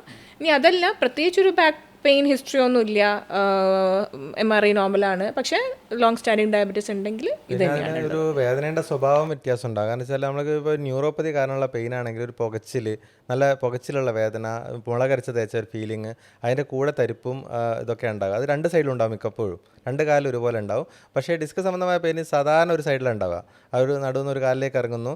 അത് കൂടുതൽ ആക്ടിവിറ്റീസിലുണ്ടാകുക. അതായത് നമ്മളിപ്പോൾ കുറച്ചൊരു ഇരിക്കുക, അല്ലെങ്കിൽ നടക്കുക, അല്ലെങ്കിൽ ജോലി ചെയ്യുക, മുന്നോട്ട് കുനിഞ്ഞിട്ട് എന്തെങ്കിലും ചെയ്യുക, അങ്ങനത്തെ സമയത്ത് ഈ ഡിസ്കിൻ്റെ പെയിൻ കൂടും. പക്ഷേ ഡയബറ്റിക് ന്യൂറോപ്പതി ആണെങ്കിൽ രാത്രി കിടക്കുമ്പോഴാണ് ഏറ്റവും കൂടുതൽ, നമ്മൾ റെസ്റ്റ് എടുത്ത് ഒന്നും ചെയ്യാതെ കിടക്കുമ്പോഴാണ് ഈ പെയിൻ ഏറ്റവും കൂടുതൽ ഉണ്ടാവുക. അപ്പോൾ രാത്രി ഉറങ്ങാൻ പറ്റില്ല എന്നുള്ള കംപ്ലയിൻ്റ് ആണ് കൂടുതലും ന്യൂറോപ്പതിക് പെയിൻ ഉണ്ടാവുക. പക്ഷേ ഡിസ്ക് സംബന്ധമായ പെയിൻ ആണെങ്കിൽ പകൽ ജോലി ചെയ്യുമ്പോൾ അല്ലെങ്കിൽ വർക്ക് ചെയ്യുമ്പോൾ കിച്ചണിൽ എന്തെങ്കിലും വർക്ക് ചെയ്യുന്ന സമയത്ത് അന്നേരം പെയിൻ ഉണ്ടാവും. അപ്പോൾ രാത്രി റെസ്റ്റൊക്കെ എടുക്കുകയാണെങ്കിൽ വലിയ കുഴപ്പമുണ്ടാവില്ല. അങ്ങനെയാണ് യൂഷ്വലി ഒരു ഇത് തമ്മിലുള്ളൊരു ഡിഫറൻഷിയേഷൻ നമുക്ക് വരിക അങ്ങനെയാണ്. ഇനി അടുത്ത് ചില ആളുകൾ ഡിസ്ക് ബൾജുള്ള ചില ആളുകൾ പറയും അവർക്ക് കാലിൻ്റെ വലത്തെ സൈഡിലേക്ക് പെയിൻ ഉണ്ട് പറയും. ചില ആളുകൾ പുറകിലേക്ക് വേദന ഉണ്ട് പറയും. ചില ആളുകൾ പറയും കാലിൻ്റെ താഴെ ഭാഗത്തേക്കാണ് പെയിൻ. അപ്പോൾ ഡിസ്ക് ബൾജ് എല്ലാം ഒന്നല്ലേ, എല്ലാവർക്കും ഒരേ ലക്ഷണങ്ങളല്ലേ വേണ്ടത്? ഇതെന്തുകൊണ്ട് എങ്ങനെ ഒരു ഡിഫറൻസ്? അത് ഡിസ്ക് എവിടെ തള്ളിയിരിക്കുന്നു എന്നനുസരിച്ച്. അതായത് നമുക്കറിയാം നട്ടെല്ലിൻ്റെ ഏറ്റവും കൂടുതൽ ഇപ്പോൾ നടുവേദനയാണ് ഡിസ്കസ് ചെയ്യുന്നത്. അതുകൊണ്ട് ലെമ്പാർ ലെവൽ, ഏറ്റവും അവസാനത്തെ വെർട്ടിബ്രൻ്റെ പേരാണ് ലെമ്പാർ വെർട്ടിബ്ര. ഇതിന് താഴെയുള്ളതാണ് പിന്നെ കോക്സിക്സും സാക്രോ ഒക്കെ വരുന്നത്. അപ്പോൾ ഈ ലെമ്പാർ വെർട്ടിബ്രയിൽ തന്നെ 4ാമത്തെയും 5ാമത്തെയും വെർട്ടിബ്രൻ്റെ ഉള്ളിലുള്ള ഡിസ്ക്കാണ് കൂടുതൽ ഹേർണിയേഷൻ വരുന്നത്. പിന്നെ വരുന്നതാണ് L5S1, അതായത് തൊട്ട് താഴെയുള്ള. അപ്പോൾ ഇത് L4 L5 ആണ് തള്ളിയതെങ്കിൽ ആ ഒരു പെർട്ടിക്കുലർ ഞരമ്പ് മാത്രമേ ബാധിക്കുകയുള്ളൂ. അതായത് ചിലപ്പം കാലിൻ്റെ ഈ പറഞ്ഞ പോലെ നിങ്ങൾ പറഞ്ഞ പോലെ സൈഡിൽ കൂടെ വന്നിട്ട് ആ ഒരു തുടേൻ്റെ ബാക്കിലേക്കും അല്ലെങ്കിൽ കാഫിൻ്റെ സൈഡിലേക്കായിരിക്കും L5 ഡിസ്ട്രിബ്യൂഷൻ. ഇനി തൊട്ട് താഴെയുള്ള ഡിസ്ക്കാണ് ഹെർണിയേഷൻ വന്നതെങ്കിൽ കാലിൻ്റെ പിറകിൽ കൂടെ ആയിരിക്കും S1, പിറകു കൂടെ വന്ന് കാൽപാദത്തിൻ്റെ അടിയിലേക്ക് വരും. അവർക്കും ഇപ്പം നമ്മൾ കുറച്ച് ക്ലിനിക്കൽ ടെസ്റ്റുകളൊക്കെ നടത്തിച്ചൊക്കെ നോക്കിക്കഴിഞ്ഞാൽ നമുക്ക് ഏകദേശം ഒരു എവിടെയാണ് പത്തോളജിക്കൽ സൈറ്റ് എന്ന് മനസ്സിലാവും. ഡിസ്ക് തന്നെ ഒരു ഡിസ്ക് അല്ല, ഓരോ ലെവലിൽ ഓരോ. അപ്പോൾ L1 മുതൽ L1 L2 ഒരു ഡിസ്ക് ഉണ്ടാവും, L2 L3 വേറെ ഡിസ്ക് ഉണ്ടാവും. അങ്ങനെ നമ്മൾ L5S1 വരെ ഓരോ ഡിസ്ക് ഉണ്ടാവും നട്ടലിൻ്റെ ഭാഗത്ത്. അപ്പോൾ ഏത് ഭാഗത്തുള്ള ഡിസ്ക്കാണ് തള്ളിയത്, ഏത് സൈഡിലാണ് തള്ളിയത് എന്നനുസരിച്ച് അതിൻ്റെ പുറകുള്ള ഞരമ്പിന് മാത്രം പ്രശ്നം വരുള്ളൂ. അപ്പോൾ L2 L3 ലെവലിൽ തള്ളിക്കഴിഞ്ഞാൽ L3 നെർവിന് മാത്രമേ പ്രശ്നം ഉണ്ടാവും. അപ്പോൾ നമ്മൾ തൊടേൻ്റെ മുന്നിലേക്കാണ് വേദന വരിക. അപ്പോൾ നേരെ മറിച്ച് L5S1 ആണെങ്കിൽ കാലിൻ്റെ പുറകിലേക്കാണ് വേദന വരിക. അപ്പോൾ അത് അതിനനുസരിച്ചാണ് നമ്മൾ തീരുമാനിക്കുന്നത്. പ്രത്യേകിച്ച് അവർക്കൊരു പാറ്റേൺ പറയാൻ പറ്റില്ല. കാല് മൊത്തത്തിലാണ് കടച്ചിൽ, കാലിൻ്റെ മുൻവശത്ത് ചിലപ്പോൾ ഉണ്ടാവും, കാലിൻ്റെ ബാക്കിലുണ്ടാവും. മൊത്തത്തിലൊരു കടച്ചിൽ വരുന്നതാണ് ചിലപ്പോൾ ലോങ് സ്റ്റാൻഡിങ് ആയിട്ട് അവർക്ക് ഈ പ്രശ്നം ഉണ്ടായിട്ടുണ്ടാവും. പിന്നെ ആ മസിൽസിൻ്റെ സ്റ്റിഫ്നെസ് കൊണ്ട് വരും. അതായത് നമ്മൾ ബട്ടക്സിൻ്റെ ബാക്കിലുള്ള പൈറോഫോമസ്, ഗ്ലൂട്ടൽ മസിൽസൊക്കെ കുറേ കാലമായിട്ട് സ്റ്റിഫായി നിന്ന ആൾക്കാർക്കാണെങ്കിൽ കാല് മൊത്തത്തിലൊരു കടച്ചിലായിരിക്കും. അതാണ് ഇപ്പോൾ ഡെർമറ്റോമൽ നോൺ ഡെർമറ്റോമൽ രണ്ട് സംഭവമുണ്ട്. അതായത് ഒറ്റ ലൈനിൽ വേദന പോകുന്നത്. അപ്പോൾ നമ്മൾ ബാക്കിലോട്ട് സൈഡ് കൂടെ ഒരു ലൈനിൽ പോയി പുറോടി വരെ വരുന്ന രീതിയിൽ അതൊരു ഒറ്റ ഞരമ്പിൻ്റെ രീതിയിലാണ്. നേരെ മറിച്ച് കാല് മൊത്തം വേദന. അപ്പോൾ അങ്ങനെ പറയുമ്പോൾ ശരിക്കും ഡിസ്കിനെക്കാളും കൂടുതൽ വേറെ എന്തെങ്കിലും കാരണങ്ങൾ അതിന് കൂടുതൽ ഉണ്ടാവുന്നതാണ്. അപ്പോൾ ഡിസ്ക് ഉണ്ടാവും ചിലപ്പോൾ, പക്ഷേ അതിന് കൂടുതൽ മസിൽസോ അല്ലെങ്കിൽ മറ്റുള്ള കാര്യങ്ങളും കൂടി ഇൻവോൾവ് ചെയ്യുമ്പോഴാണ് മൊത്തത്തിൽ വേദന വരിക. അല്ലെങ്കിൽ സാധാരണ ഈ ഡിസ്ക് ഹെർണിയേഷൻ കാരണം ഉണ്ടാകുന്ന പെയിൻ ഏതെങ്കിലും ഒരു ഞരമ്പിൻ്റെ ഭാഗത്തേക്കാണ് കൂടുതലായിട്ട്. പിന്നെ നമുക്ക് കൺഫ്യൂസിങ് വരുന്നത് എന്താ വെച്ചാൽ അവർ ഇപ്പോൾ എവിടെയെങ്കിലും MRI എടുത്തിട്ടായിരിക്കും വരിക, എനിക്ക് L4 L5 ഡിസ്ക് പ്രശ്നമുണ്ട് എന്നായിരിക്കും പറഞ്ഞു വരിക. പക്ഷേ എക്സാമിൻ ചെയ്ത് നോക്കുമ്പോൾ നമുക്കൊന്നും ചിലപ്പം ആ ഒരു ഡെർമറ്റോമ കിട്ടിക്കൊള്ളണമെന്നില്ല. അപ്പോൾ അവരെ കോസ് അതല്ല, MRI മാത്രം നോക്കിയിട്ട് നമ്മളൊരാളെ ട്രീറ്റ് ചെയ്യാൻ പറ്റില്ല. അപ്പോൾ ഇനി അടുത്തത് നമ്മൾ ഡിസ്ക് ബൾജ്, നമ്മൾ പ്രസവത്തിന് നമ്മൾ ഇഞ്ചക്ഷൻ കൊടുക്കുമല്ലോ, നട്ടലിന് തരിപ്പിക്കും, സബറക്നോയിഡ് ബ്ലോക്ക്, സ്പൈനൽ അനസ്തേസിയ കൊടുക്കും. അപ്പോൾ കുറേ ആളുകൾ വരും നമ്മുടെ അടുത്ത് പ്രസവം കഴിഞ്ഞതിന് ശേഷം അല്ലെങ്കിൽ സിസേറിയൻ കഴിഞ്ഞതിന് ശേഷം വളരെ പെയിനാണ്, ബാക്ക് പെയിനാണ്, അനസ്തെറ്റിസ്റ്റ് എന്തോ ചെയ്തു, പ്രശ്നമാണല്ലോ. എന്താണ് അതിനെ പറ്റി പറയാനുള്ളത്? സംഭവമാണ്. അതായത് നമുക്ക് നട്ടലിന് ഒരു ഇഞ്ചക്ഷൻ ചെയ്തതിനു ശേഷമാണ് എൻ്റെ എല്ലാ പ്രശ്നങ്ങളും തുടങ്ങിയിട്ടുള്ളത്. ഗർഭപാത്രം ഹിസ്റ്ററക്ടമി ചെയ്തതിനു ശേഷമാണ് എൻ്റെ എല്ലാ അസുഖവും തുടങ്ങിയത്. ബേസിക്കലി അതിൽ കൂടുതൽ നടക്കുന്ന സംഭവം വെച്ചാൽ നമുക്ക് ഈ പ്രഗ്നൻസിക്ക് ശേഷം, പ്രഗ്നൻസിയിലൊക്കെ ഒരുപാട് ചേഞ്ചസ് ശരീരത്തിൽ നടക്കുന്ന ഒരു സംഭവമാണ് പ്രഗ്നൻസി. കാരണം നമ്മളെ ലിഗമെൻറ്റ്സ് ഒക്കെ ലാക്സ് ആവുകയും ആ കുട്ടീനെ അക്കോമഡേറ്റ് ചെയ്യാൻ വേണ്ടിയിട്ട് ആ മസിൽസ് എല്ലാം വീക്ക് കുറച്ചൊന്ന് ലൂസാവും. എന്നിട്ടാണ് ആ ഒരു പെൽവിസ് അകന്നിട്ട് അങ്ങനെയാണ് കുട്ടീനെ അവിടെ അക്കോമഡേറ്റ് ചെയ്യുന്നത്. അത് കഴിഞ്ഞിട്ട് തിരിച്ച് പ്രസവത്തിന് ശേഷം തിരിച്ചു വരും. അപ്പോൾ അതിൻ്റെ കൂടെ ഒന്നുകിൽ ചിലപ്പോൾ സിസേറിയൻ ആയിരിക്കും. സിസേറിയൻ ആണെങ്കിൽ നമ്മൾ വയറിൻ്റെ ഭാഗം താഴെ ഭാഗം കട്ട് ചെയ്ത് പിന്നെ കുറച്ച് വയറ് ചാടി പിന്നെ അതിന് പ്രസവ രക്ഷ കഴിയുമ്പോഴേക്കും കുറച്ച് വെയിറ്റൊക്കെ കൂടി. അപ്പോൾ മുമ്പുള്ള പ്രസവത്തിന് മുന്നേ ഉള്ള അവസ്ഥ വെച്ച് നോക്കുമ്പോൾ ഒരുപാട് വെയിറ്റ് കൂടുകയും മസിൽസൊക്കെ വീക്കാകുകയൊക്കെ ചെയ്തിട്ട് അതിൻ്റെ ഭാഗമായിട്ടാണ് ശരിക്കും പറഞ്ഞാൽ നമുക്ക് നടുവിന് വേദന വരുന്നത്. അപ്പോൾ നട്ടലിനെ സപ്പോർട്ട് ചെയ്ത് നിർത്തുന്ന വയറിൻ്റെ മസിലും ബാക്കിലത്തെ മസിൽസ് എല്ലാം കൂടിയിട്ടാണ് നട്ടെല്ലാം സപ്പോർട്ട് ചെയ്ത് നിർത്തുന്നത്. ആ സപ്പോർട്ട് പോയത് കൊണ്ടാണ് ശരിക്കും പറഞ്ഞാൽ പലപ്പോഴും വെയിറ്റ് കൂടുകയും ചെയ്യുന്നതുകൊണ്ടാണ് മസിൽ വീക്കാകുന്നതുകൊണ്ടൊക്കെ ആയിരിക്കും ഈ ബാക്ക് പെയിൻ സ്റ്റാർട്ട് ചെയ്യുന്നത്. പക്ഷേ നമ്മൾ ആലോചിച്ച് നോക്കുമ്പോൾ എല്ലാ സംഭവം സ്റ്റാർട്ട് ചെയ്തിട്ടുള്ളത് ആ ഇഞ്ചക്ഷൻ. അപ്പോൾ ഇഞ്ചക്ഷൻ എന്ന് പറഞ്ഞാൽ ആ ഒരു രണ്ട് കശേരുകൾക്കിടയിലൂടെ വളരെ നേരിയ ഒരു നീഡിൽ കയറിപ്പോയി എന്നല്ലാതെ അത് നമുക്ക് ഒരിക്കലും ഈ ഒരു ഡിസ്കിൻ്റെ പ്രശ്നമോ അല്ലെങ്കിൽ ഡിസ്ക് ബൾജോ അല്ലെങ്കിൽ അതിന് ശേഷമുള്ള ഈ മസിൽസിൻ്റെ പെയിനും ഉണ്ടാക്കാൻ ഒരു കാരണമാകുന്നില്ല. നമ്മൾ പലപ്പോഴും കോറിലേറ്റ് ചെയ്താണ്. അപ്പോൾ ബാക്കിയുള്ള എല്ലാം കൂടി കൂട്ടി നോക്കിക്കഴിഞ്ഞാൽ കാരണം ശരിക്കും മറ്റുള്ള കാര്യങ്ങളാണ്. ഈ വെയിറ്റ് ഗെയിനും മറ്റുള്ള എക്സസൈസ് ഇല്ലായ്മയും അതുപോലെ തന്നെ നമ്മളെ ഈ ലിഗമെൻസിൻ്റെ ലാക്സിറ്റിയൊക്കെയാണ് പെയിൻ ഉണ്ടാക്കുന്നത്. ശരി, ഇനി അടുത്ത ചോദ്യം. നമ്മൾ സാധാരണ ഒരു അറ്റാക്ക് വേദന വന്നു കഴിഞ്ഞാൽ, നെഞ്ചുവേദന വന്നു കഴിഞ്ഞാൽ വേഗം ഹോസ്പിറ്റലിലെത്തും, ആൻജിയോഗ്രാം ചെയ്യും, ആൻജിയോപ്ലാസ്റ്റ് ചെയ്യും. പക്ഷേ മിക്ക ആളുകളും ഈ ബാക്ക് പെയിന് ചികിത്സ അങ്ങനെ എടുക്കാറില്ല. അത് സ്ഥിരമുള്ളതാണെന്ന് പറഞ്ഞിട്ട് അങ്ങനെ കൊണ്ടുപോകും. പക്ഷേ പെട്ടെന്ന് തന്നെ ഹോസ്പിറ്റലിൽ എത്തിക്കേണ്ട തരത്തിൽ എന്തെങ്കിലും ലക്ഷണങ്ങൾ മാറി മറിയോ അങ്ങനെ എന്തെങ്കിലും ലക്ഷണങ്ങളുണ്ടോ? പെട്ടെന്ന് എത്തിക്കേണ്ടതായിട്ടോ പെട്ടെന്നൊരു ഹോസ്പിറ്റലിലേക്ക് നമ്മളൊരു ഡോക്ടറിനെ കാണിക്കേണ്ടത് എമർജൻസി ആയിട്ട് കാണിക്കേണ്ടത് എന്തെങ്കിലും ലക്ഷണങ്ങൾ ബാക്ക് പെയിനിലുണ്ടോ? അതിൽ കൂടുതലും ഈ പറയുന്നത് റെഡ് ഫ്ലാഗ്സ് ആണ്. അതായത് നമ്മൾ യൂഷ്വലി ഒരു ബാക്ക് പെയിൻ വന്നു കഴിഞ്ഞാൽ ഈ പറഞ്ഞ പോലെ പെട്ടെന്ന് നടുവേദന വന്നു കുറച്ച് ദിവസം ഒന്ന് കിടപ്പിലായോ ജോലിക്കൊന്നും പോകാൻ പറ്റുന്നില്ലെങ്കിൽ എല്ലപ്പോഴും പോയി കാണിക്കണമെന്ന് നിർബന്ധമൊന്നുമില്ല. റെസ്റ്റ് എടുത്താൽ മാറുന്ന വേദനകളാണ് ഒരു 60% പക്ഷേ ആ രോഗിയുടെ ലക്ഷണങ്ങളും അവരുടെ ബാക്ക്ഗ്രൗണ്ട് ഹിസ്റ്ററിയും ആ സമയത്തുണ്ടായ ചേഞ്ചസും വെച്ചിട്ട് നമുക്ക് ഏകദേശം പറയാൻ സാധിക്കും. ഒരു 18 വയസ്സിന് താഴെയാണ് ഈ ഒരു ഹിസ്റ്ററി എങ്കിൽ ഒന്ന് അലേർട്ട് ആവണം. അപ്പോൾ അവരൊന്ന് നേരത്തെ പോയി കണ്ട് ഒന്ന് MRI അല്ലെങ്കിൽ എക്സ്റേ ഒന്ന് ഡോക്ടറെ അടുത്ത് പോയി ഇവാലുവേറ്റ് ചെയ്യേണ്ടതുണ്ട്. കാരണം അതൊരു ഒരു ഏജ് അല്ലല്ലോ, പെട്ടെന്ന് ബൾജ് ചെയ്യേണ്ട ഒരു ഏജ് അല്ല. പിന്നെ ഉള്ളത് ഒരു 70+ അല്ലെങ്കിൽ ഒരു 60+ കഴിഞ്ഞ ആൾക്കാർക്ക് പെട്ടെന്നൊരു നടുവേദന വന്നു, ബാക്ക്ഗ്രൗണ്ട് ഹിസ്റ്ററി എന്തെങ്കിലും ഒരു മാലിഗ്നൻസിയോ അല്ലെങ്കിൽ ക്യാൻസർ സംബന്ധമായ വേദനകളോ അല്ലെങ്കിൽ എന്തെങ്കിലും ഇൻഫെക്ഷൻ ഓൺഗോയിങ് ഇൻഫെക്ഷൻ വന്നിട്ട് പെട്ടെന്നൊരു നടുവേദന വന്നു അങ്ങനെ പറയുകയാണെങ്കിലോ അല്ലെങ്കിൽ ഓൾറെഡി കുറേ അസുഖങ്ങളുള്ള ആൾക്കാർക്ക് പെട്ടെന്നൊരു നടുവേദന. അപ്പോൾ നമ്മളൊരു ഒരു സെക്കൻഡായി വേണം അതിൽ വേറെ എന്തെങ്കിലും കാരണങ്ങൾ ഉണ്ടാവാം എന്നുള്ളത്. പിന്നെ വരുന്നതാണ് കാലിലേക്ക് ഒരു പെട്ടെന്ന് പുകച്ചിൽ പോലെ വേദന വരുന്നു, കാലെടുത്ത് പൊക്കാൻ പറ്റുന്നില്ല, വിരലുകളൊന്നും അനക്കാൻ പറ്റുന്നില്ല, നടത്തം തീരെ പറ്റുന്നില്ല. അതും ബാക്ക് പെയിനോടും വരും. പക്ഷേ ഒരു പ്രോഗ്രസീവായിട്ടുള്ള ആ നെർവിന് ഡാമേജ് നമ്മൾ സസ്പെക്റ്റ് ചെയ്യുന്നുണ്ടെങ്കിലും പെട്ടെന്ന് MRI എടുത്തിട്ട് ഇവാലുവേറ്റ് ചെയ്തായിട്ടുണ്ട്. പിന്നെ പനി വരിക, ഇത് ഈ ബാക്ക് പെയിൻ്റെ കൂട്ടത്തിൽ തന്നെ ശരീരം മൊത്തത്തിൽ ഒരു വിറയിൽ വരുന്ന പോലെ പനിയോ അല്ലെങ്കിൽ ശരീരത്തിൻ്റെ ടെമ്പറേച്ചർ കൂടുകയോ അങ്ങനെ എന്തെങ്കിലും വരുന്നുണ്ടെങ്കിലും ഇതുപോലെ ഒരു റെഡ് ഫ്ലാഗ് ആയിട്ട്. അത് ബേസിക്കലി 4 കാരണങ്ങളാണ് നമുക്ക് പേടിക്കേണ്ട സംഭവങ്ങൾ എന്നല്ല. ഒന്ന് ഇൻഫെക്ഷൻ ആണോ, അല്ലെങ്കിൽ ക്യാൻസർ ഉണ്ടോ, അല്ലെങ്കിൽ നമ്മൾ എല്ല് പൊട്ടിയിട്ടുണ്ടോ, പിന്നെ വീഴ്ചയോട് കൂടിയാണ് ഈ വേദന വന്നത്. കോഡ ഇക്വിന സിൻഡ്രോം എന്ന് പറയുന്നത്. അതായത് കാല് രണ്ടും തളർന്നു പോകുക അല്ലെങ്കിൽ വയറ്റുന്ന മൂത്രമൊക്കെ അറിയാതെ പോകുന്ന ഒരു അവസ്ഥ, അതാണ് കോഡ ഇക്വിന സിൻഡ്രോം എന്ന് പറയുന്നതാണ്. ഈ 4 സാധനങ്ങൾ ഉണ്ടെങ്കിലാണ് നമ്മൾ പേടിക്കേണ്ടത്.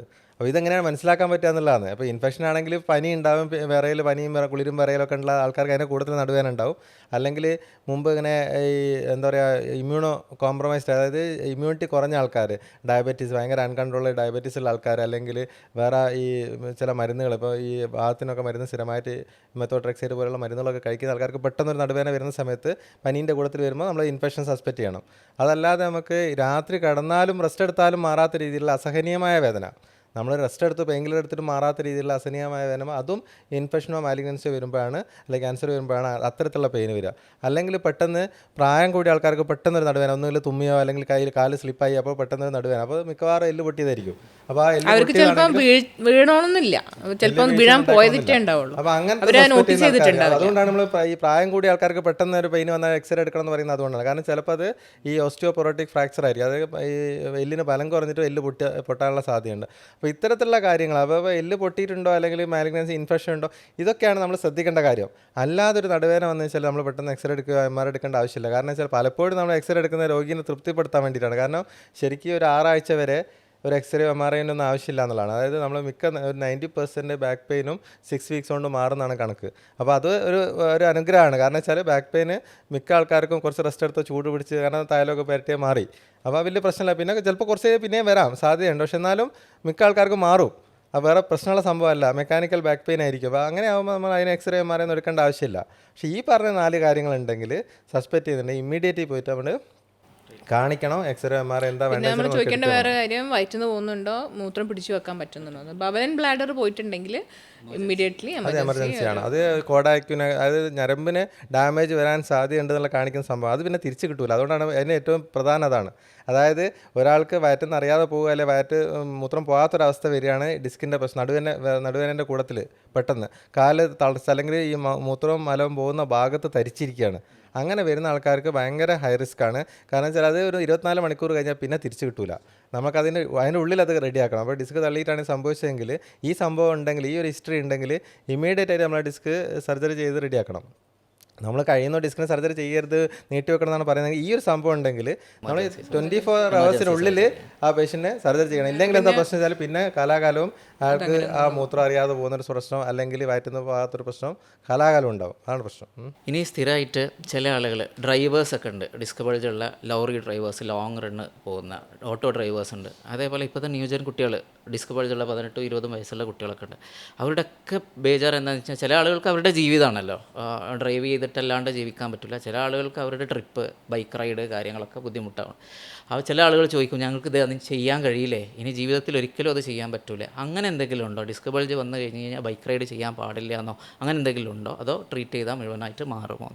നേരത്തെ ഞാൻ പറഞ്ഞല്ലോ, നമുക്ക് ഈ ഡിസ്കിൻ്റെ കാര്യത്തിൽ പറയുകയാണെങ്കിൽ, ഡിസ്കിൻ്റെ ആണെങ്കിൽ നടുവേദനയുടെ കാര്യത്തിലാണെങ്കിൽ മിക്ക ഡിസ്കിൻ്റെയും നടുവേദനയുടെ പ്രശ്നം നാച്ചുറലി റിസോൾവ് ചെയ്യുന്നതാണ്. നമ്മൾ ട്രീറ്റ്മെൻ്റ് ഒന്നും എടുത്തില്ലെങ്കിലും അത് മാറാൻ ചാൻസ് ഉണ്ട്, മനസ്സിലായില്ലേ?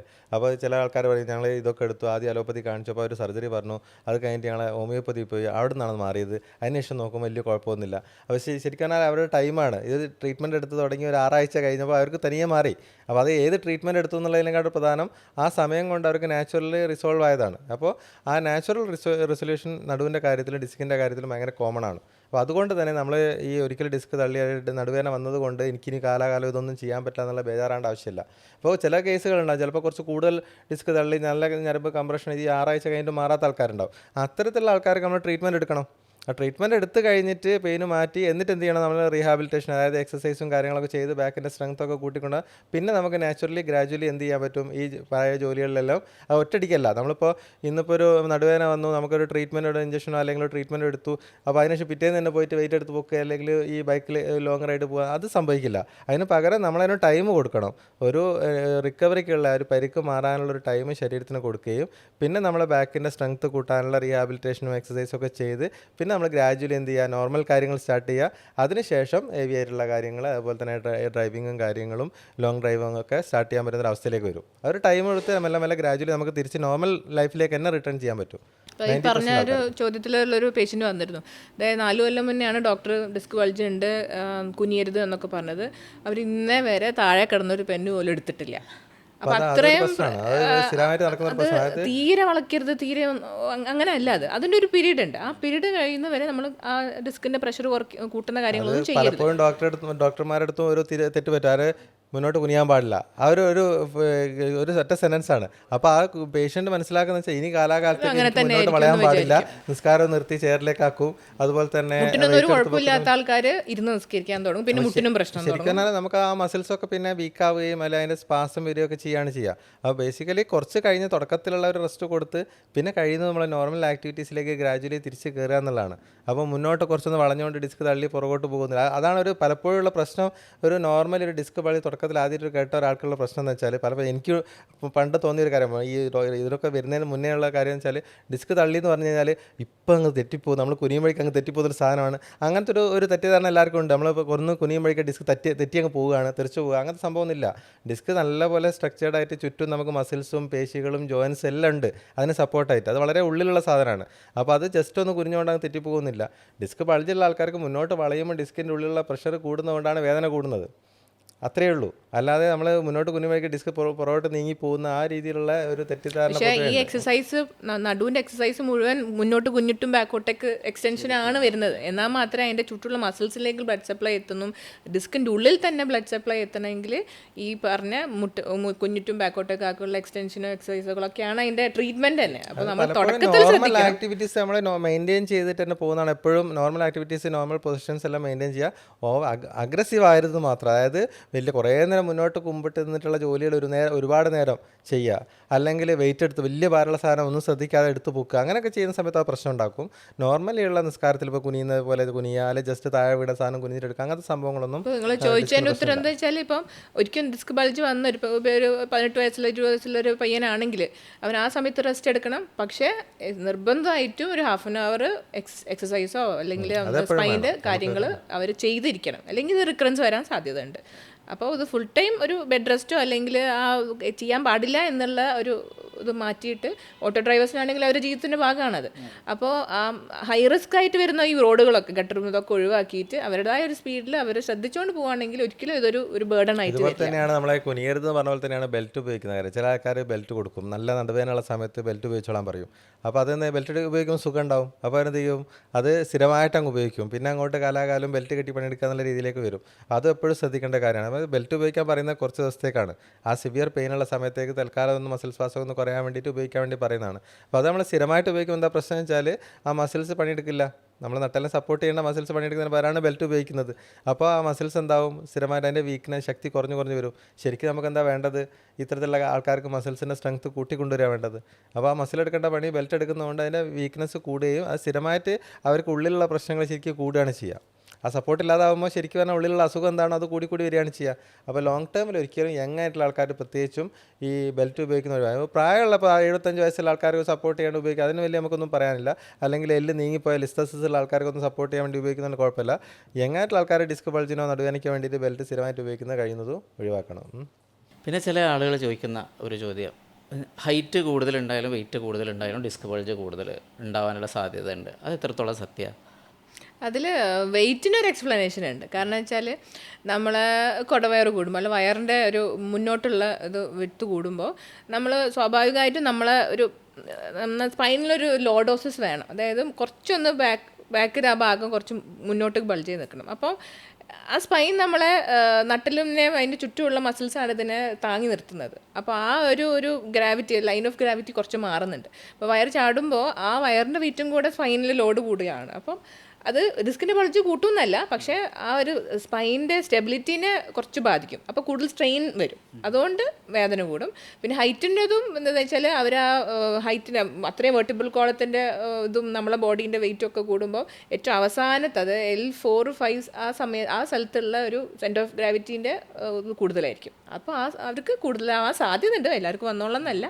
നോർമലി അത് കർവും വ്യത്യാസം ഉണ്ടാവില്ല. നമ്മളിപ്പോൾ ഈ ഹൈറ്റ് കൂടിയ ആൾക്കാർ കുറച്ച് വളഞ്ഞിട്ടുണ്ടാവും, എപ്പോഴും ശ്രദ്ധിച്ചാൽ അറിയാം. നേരെ ഉള്ളതിനെ വരെ കൂടി കുറച്ച് വളവുണ്ട്. അപ്പോൾ അതൊക്കെ നമുക്ക് ഈ സെൻറ്റർ ഓഫ് ഗ്രാവിറ്റിയും ആ ലൈൻ ഓഫ് ഗ്രാവിറ്റിയും ഒക്കെ ബാധിക്കും. അപ്പോൾ അതേ ഓരോ ചില ഭാഗങ്ങളിൽ ഇപ്പോൾ പ്രഷർ കൂടുതലായിട്ട് വരിക, അത് നമുക്ക് ഈ പറഞ്ഞ പോലെ ബാക്ക് പെയിനും നെക്ക് പെയിനും ഒക്കെ ഉണ്ടാക്കാനുള്ള സാധ്യത കൂടുതൽ തന്നെയാണ്. ഇനി നമ്മളൊരു ഡിസ്ക് ബൾജ് അല്ലെങ്കിൽ ബാക്ക് പെയിൻ ആയിട്ട് ഒരു പേഷ്യൻ്റ് നമ്മളെടുത്ത് വരികയാണെങ്കിൽ നമ്മൾ എന്തൊക്കെ പ്രിലിമിനറി ടെസ്റ്റുകളാണ് ചെയ്യുക? സാറ് നേരത്തെ പറഞ്ഞു, ചില ആളുകൾ ആദ്യം എക്സ്റേയും CT ഒക്കെ എടുത്ത് MRI ഒക്കെ എടുത്തിട്ടാണ് വരിക എന്ന് പറഞ്ഞു. അപ്പോൾ നല്ലത് മിക്കവാറും ഒരു ഡോക്ടറെ കാണിച്ച് പരിശോധിച്ച് ടെസ്റ്റുകളൊക്കെ ചെയ്യുക എന്നുള്ളതായിരിക്കും നല്ലത്. കാരണം ക്ലിനിക്കൽ ഡിസിഷൻസ് സാറ് പറഞ്ഞ പോലെ മാറിപ്പോവും. അപ്പോൾ എന്തൊക്കെ പ്രാഥമിക ടെസ്റ്റുകളൊക്കെയാണ് സാറ് ചെയ്യാറ്?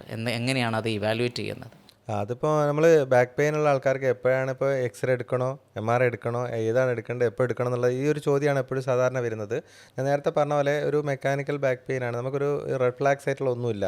അതായത് ഒരു എമർജൻസി ആയിട്ട് പെട്ടെന്ന് തന്നെ MRI എടുക്കേണ്ട ഒരു അവസ്ഥയിലുള്ള കാര്യങ്ങൾ, ഇപ്പോൾ വീക്ക്നെസ് ഇല്ല, അതുപോലെ തന്നെ ഈ പനി കാര്യങ്ങൾ, ഒരു അസഹനീയമായ പെയിൻ അങ്ങനത്തെ ഒന്നും ഇല്ലാത്ത ആൾക്കാരാണെങ്കിൽ പൊതുവേ നമ്മൾ കൺസർവേറ്റീവ് ആയിട്ട് മാനേജ്മെൻ്റ് ആണ് തുടക്കത്തിൽ ചെയ്യുക. കൺസർവേറ്റീവ് എന്ന് പറഞ്ഞാൽ നമ്മൾ കുറച്ച് മെഡിസിൻസ് കൊടുത്തു, പിന്നെ കുറച്ച് ഫിസിയോതെറാപ്പി ചെയ്തു, എക്സസൈസ് സ്റ്റാർട്ട് ചെയ്തു, അത്തരത്തിലുള്ള കാര്യങ്ങളൊക്കെ മതി. മിക്ക ആൾക്കാർക്ക് അതിൽ തന്നെ റെസ്പോണ്ട് ചെയ്യും. ആ തുടക്കത്തിലുള്ള സ്റ്റാർട്ടിങ് ഇപ്പോൾ സ്റ്റേജിലാണെങ്കിൽ മിക്കപ്പോഴും അതിൽ തന്നെ റെസ്പോണ്ട് ചെയ്യാൻ പറഞ്ഞല്ലോ. നാച്ചുറലി ഒരു റിസോൾവ് ചെയ്യാനുള്ള ടൈം 6 വീക്സ് ആണ്.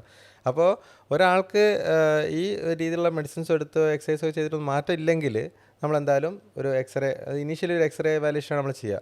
എക്സ്റേ വാല്യൂഷൻ നമുക്കെന്ന് വെച്ചാൽ ഡിസ്ക് ഈ എല്ലിന് പരിക്കുണ്ടെങ്കിൽ, എല്ലിന് ഫ്രാക്ചർ ഉണ്ടെങ്കിൽ, എല്ല് നീങ്ങിപ്പോയത്, ലിസ്റ്റസിസ് ഉണ്ടെങ്കിൽ, അതുപോലെ തന്നെ നല്ല തീരുമാനം, ഡിസ്കിൻ്റെ സ്റ്റാർട്ടിംഗ് ഒന്നും ആണെങ്കിൽ എക്സ്റേ കിട്ടില്ല. പക്ഷേ കൂടുതലായിട്ട് തീരുമാനം വന്ന ആൾക്കാർക്ക് ഡിസ്ക് സ്പേസ് കുറഞ്ഞിട്ടൊക്കെ ഉണ്ടെങ്കിൽ അത് അത്തരത്തിലുള്ള കാര്യങ്ങളൊക്കെ നമുക്ക് എക്സ്റേയിൽ കിട്ടും. അപ്പോൾ അത്തരത്തിലുള്ള കാര്യങ്ങൾ എവാലുവേറ്റ് ചെയ്യാൻ നമുക്ക് എക്സ്റേ തന്നെ മതിയാവും.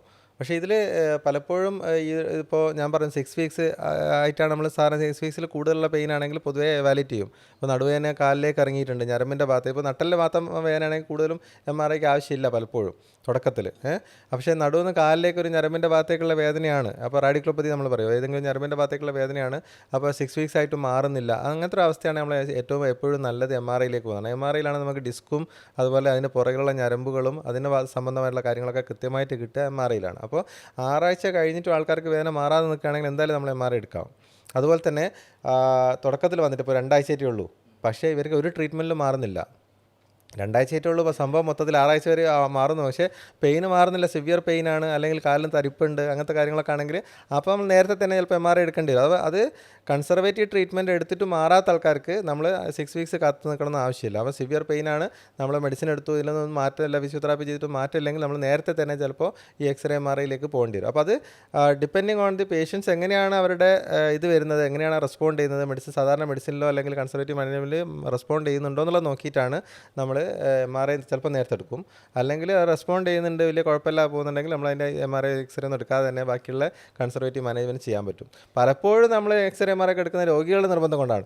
അപ്പോൾ ഇത് മാറുന്നില്ല, പെയിന് മാറുന്നില്ല, അപ്പോൾ ഇത് എന്തുകൊണ്ടാണെന്നുള്ളത് അറിയണം, എന്തുകൊണ്ടാണ് കാരണം എന്നുള്ള അറിയണമെന്ന് വെച്ചിട്ടുണ്ടെങ്കിൽ പലപ്പോഴും നമ്മൾ എടുക്കേണ്ടി വരുന്ന അപ്പോഴേക്കും. പക്ഷേ ശരിക്കും പറഞ്ഞാൽ എടുക്കേണ്ടത് ഈ ഒരു രീതിയിലാണ്.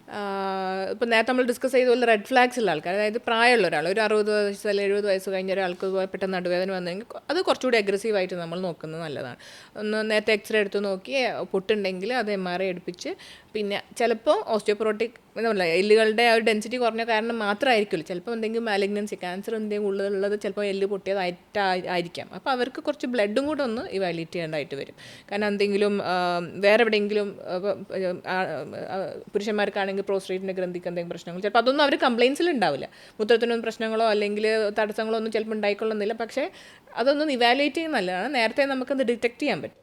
അതുകൂടാതെ നമ്മളിപ്പോൾ മെഡിസിനൊക്കെ കൊടുക്കുന്നതായിരിക്കുമല്ലോ പലപ്പോഴും. അപ്പോൾ മെഡിസിനൊക്കെ കൊടുക്കുന്നതിന് മുന്നേ ഒരു കിഡ്നീൻ്റെ ഫംഗ്ഷനും അതുപോലെ തന്നെ കൗണ്ടും കാര്യങ്ങളെല്ലാം ഒന്ന് നോക്കുന്ന എപ്പോഴും ഒരു റുട്ടീൻ ബ്ലഡ് ടെസ്റ്റ് എപ്പോഴും നല്ലതാണ്. ഇങ്ങനത്തെ വാക്യൂവിന് കാര്യങ്ങളായിട്ട് പലപ്പോഴും അവർ ആദ്യമായിട്ട് ടെസ്റ്റ് ചെയ്യുന്ന ആ സമയത്തായിരിക്കും. കാരണം നമ്മളിപ്പോൾ മെഡിസിന് കൊടുക്കും, വേദന സമാരങ്ങളൊക്കെ കൊടുക്കുന്നുണ്ടെങ്കിൽ ഓൾറെഡി കിഡ്നിക്ക് പ്രശ്നം ഉണ്ടെങ്കിൽ അത് വലിയ പ്രശ്നം ഉണ്ടാക്കും. അപ്പോൾ അത് നല്ലതാണ്. അങ്ങനത്തെ ഒരു ബേസിക് എവാലുവേഷൻ എപ്പോഴും ഇങ്ങനത്തെ ആൾക്കാർക്ക് നല്ലതാണ്. ഒരു മെഡിസിൻസ് ഇതൊക്കെ സ്റ്റാർട്ട് ചെയ്യുന്നതിന് മുന്നേ സാധാരണ റുട്ടീൻ ബ്ലഡ് ടെസ്റ്റ് ചെയ്യാം. പക്ഷേ ഇങ്ങനെ പനിയോ കാര്യങ്ങളോ ഇൻഫെക്ഷനോ കാര്യങ്ങളൊക്കെ സസ്പെക്ട് ചെയ്യുന്നതിന് എന്തായാലും ബ്ലഡ് ടെസ്റ്റ് ചെയ്യണം. നമ്മൾ കൗണ്ടും ESR CRP പോലെയുള്ള ഇൻഫ്ലമേറ്ററി മാർക്കേഴ്സ് എല്ലാം നമ്മൾ നോക്കണം. അങ്ങനത്തെ കൂടുതലുണ്ടെങ്കിൽ കൂടുതൽ ശ്രദ്ധിക്കേണ്ട കാര്യങ്ങളാണ്. അതായത് ഇതിന് പെട്ടെന്ന് തന്നെ നമ്മൾ MRI അല്ലെങ്കിൽ മറ്റുള്ള കാര്യങ്ങളൊക്കെ എടുക്കേണ്ടി വരും ചിലപ്പോൾ. പിന്നെ ചില വേദനകളുണ്ട്, ചില നടുവേദന മാത്രമല്ല, ചിലപ്പോൾ നെക്ക് പെയിൻ ഉണ്ടാവും, പല ജോയിൻറ്റുകളിൽ വേദന ഉണ്ടാവും, മുട്ടുവേദന ഉണ്ടാവും, കൈയിൻ്റെ സ്റ്റിഫ്നെസ് ഒക്കെ ഉണ്ട്. അങ്ങനെ ഒരാൾ നടുവേദന ആയിട്ട് വരികയാണെങ്കിൽ നമ്മൾ ഇപ്പോൾ നമ്മൾ സംസാരിച്ചത് മെക്കാനിക്കൽ പെയിനാണ്, അതായത് കുറച്ച് ജോലിയൊക്കെ എടുക്കുമ്പോൾ ഉള്ള പെയിനാണ്. ഒരു ഇൻഫ്ലമേറ്ററി പെയിൻ ഉണ്ട്, അതായത് എവിടെയോ ഒരു നീർക്കെട്ടുണ്ട്, അതാണ് അവർക്ക് ഈ നടുവേദന ഉണ്ടാക്കുന്നത്. അപ്പോൾ നമ്മൾ ഈ വാദസംബന്ധമായ പ്രശ്നങ്ങളുണ്ടോ എന്നതും ഇവാലുവേറ്റ് ചെയ്യണം. പ്രത്യേകിച്ചും രാത്രി കൂടുതലായിട്ട്, രാത്രി തിരിഞ്ഞുമാനം കിടക്കുമ്പോൾ നല്ല പെയിന്, രാവിലെ എണീറ്റ് വരുമ്പോൾ നല്ല സ്റ്റിഫ്നെസ്, ബാക്ക് ഒരു അരമണിക്കൂറോളം അരമണിക്കൂർ കൂടുതൽ നമുക്ക് ബാക്കിന് സ്റ്റിഫ്നെസ് വരിക, അങ്ങനെയൊക്കെ വരുമ്പോൾ അതാണ് ഇൻഫ്ലമേറ്ററി ബാക്ക് പെയിൻ എന്ന് പറയുന്നത്. അങ്ങനത്തെ കേസിൽ നമ്മൾ കൂടുതൽ വാദസംബന്ധമായ ചില അസുഖങ്ങളുണ്ട്, നടുവേദന മാത്രമായിട്ട് പ്രസൻറ്റ് ചെയ്യുന്നത്, അതിലേക്ക് നമ്മൾ അപ്പോൾ ESR CRP പോലുള്ള കാര്യങ്ങൾ നോക്കിക്കഴിഞ്ഞാൽ നമുക്ക് അറിയാൻ പറ്റും. അങ്ങനെ ഇൻഫ്ലമേറ്ററി മാർക്കേഴ്സ് ഒക്കെ കൂടുതലാണെങ്കിൽ അത് അവരെ സ്കിന്നിലൊക്കെ ചിലപ്പോൾ ചേഞ്ചസ് ആണ്, ചിലപ്പോൾ സൊറിയാറ്റിക് ആയിരിക്കാം, ചിലപ്പോൾ വേറെ എന്തെങ്കിലുമുള്ള ഈ ലൈക്കൻ പ്ലാനസോ അല്ലെങ്കിൽ സിസ്റ്റമിക് ലൂപ്പസ്, അതൊക്കെ ഒരുപാട് കോസുകളുണ്ട്. ചിലപ്പോൾ അവർക്കൊന്നും ഈ സ്കിന്നിൻ്റെ ഇതിനെ കാണിച്ചുകൊണ്ടിരിക്കുന്നുണ്ടാവും, പക്ഷേ ബാക്ക് പെയിൻ അവർ മൈൻഡ് ചെയ്തിട്ടുണ്ടാവില്ല. പെട്ടെന്നൊരു ദിവസം ബാക്ക് പെയിൻ കൂടി, അപ്പോഴായിരിക്കും നമ്മൾ എല്ലാം കണക്ഷൻ ഉണ്ടാവാം. അപ്പോൾ അതൊന്നും ബ്ലഡ് ഇവാലുവേറ്റ് ചെയ്താൽ മാത്രമേ നമുക്ക് മനസ്സിലാവുകയുള്ളൂ. ഇനി മെഡിസിൻസും ഫിസിയോതെറാപ്പിയും അല്ലാതെ സർജറി കൂടാതെയുള്ള ചികിത്സാ രീതികളെ പറ്റിയിട്ട് നമുക്കൊന്ന്. അപ്പോൾ അതിൽ നമുക്ക് നേരത്തെ പറഞ്ഞത് ആദ്യം നമ്മൾ കണ്ടുപിടിക്കേണ്ടത് പെയിൻ ജനറേറ്ററാണ്. നമ്മൾ നേരത്തെ തുടക്കത്തിൽ പറഞ്ഞൊരു കാര്യമുണ്ടല്ലോ, അതായത് നടുവേദന വരാനുള്ള കാരണം നമുക്ക് ഡിസ്ക് ആണോ ജോയിൻ്റ് ആണോ നെർവാണോ എന്താണ് ഇതിൽ പെയിൻ ഉണ്ടാക്കുന്നുള്ളത് ആദ്യം കണ്ടുപിടിക്കണം. അതിനനുസരിച്ചാണ് ട്രീറ്റ്മെൻറ്റ് വരുന്നത്. ബാക്ക് പെയിനിൽ ഇപ്പോൾ ഞാൻ പറഞ്ഞ കോമൺ ആയിട്ട് വരുന്ന ഡിസ്ക് തന്നെയാണ്, ഡിസ്ക് റിലേറ്റഡ് പെയിൻ ആണ്.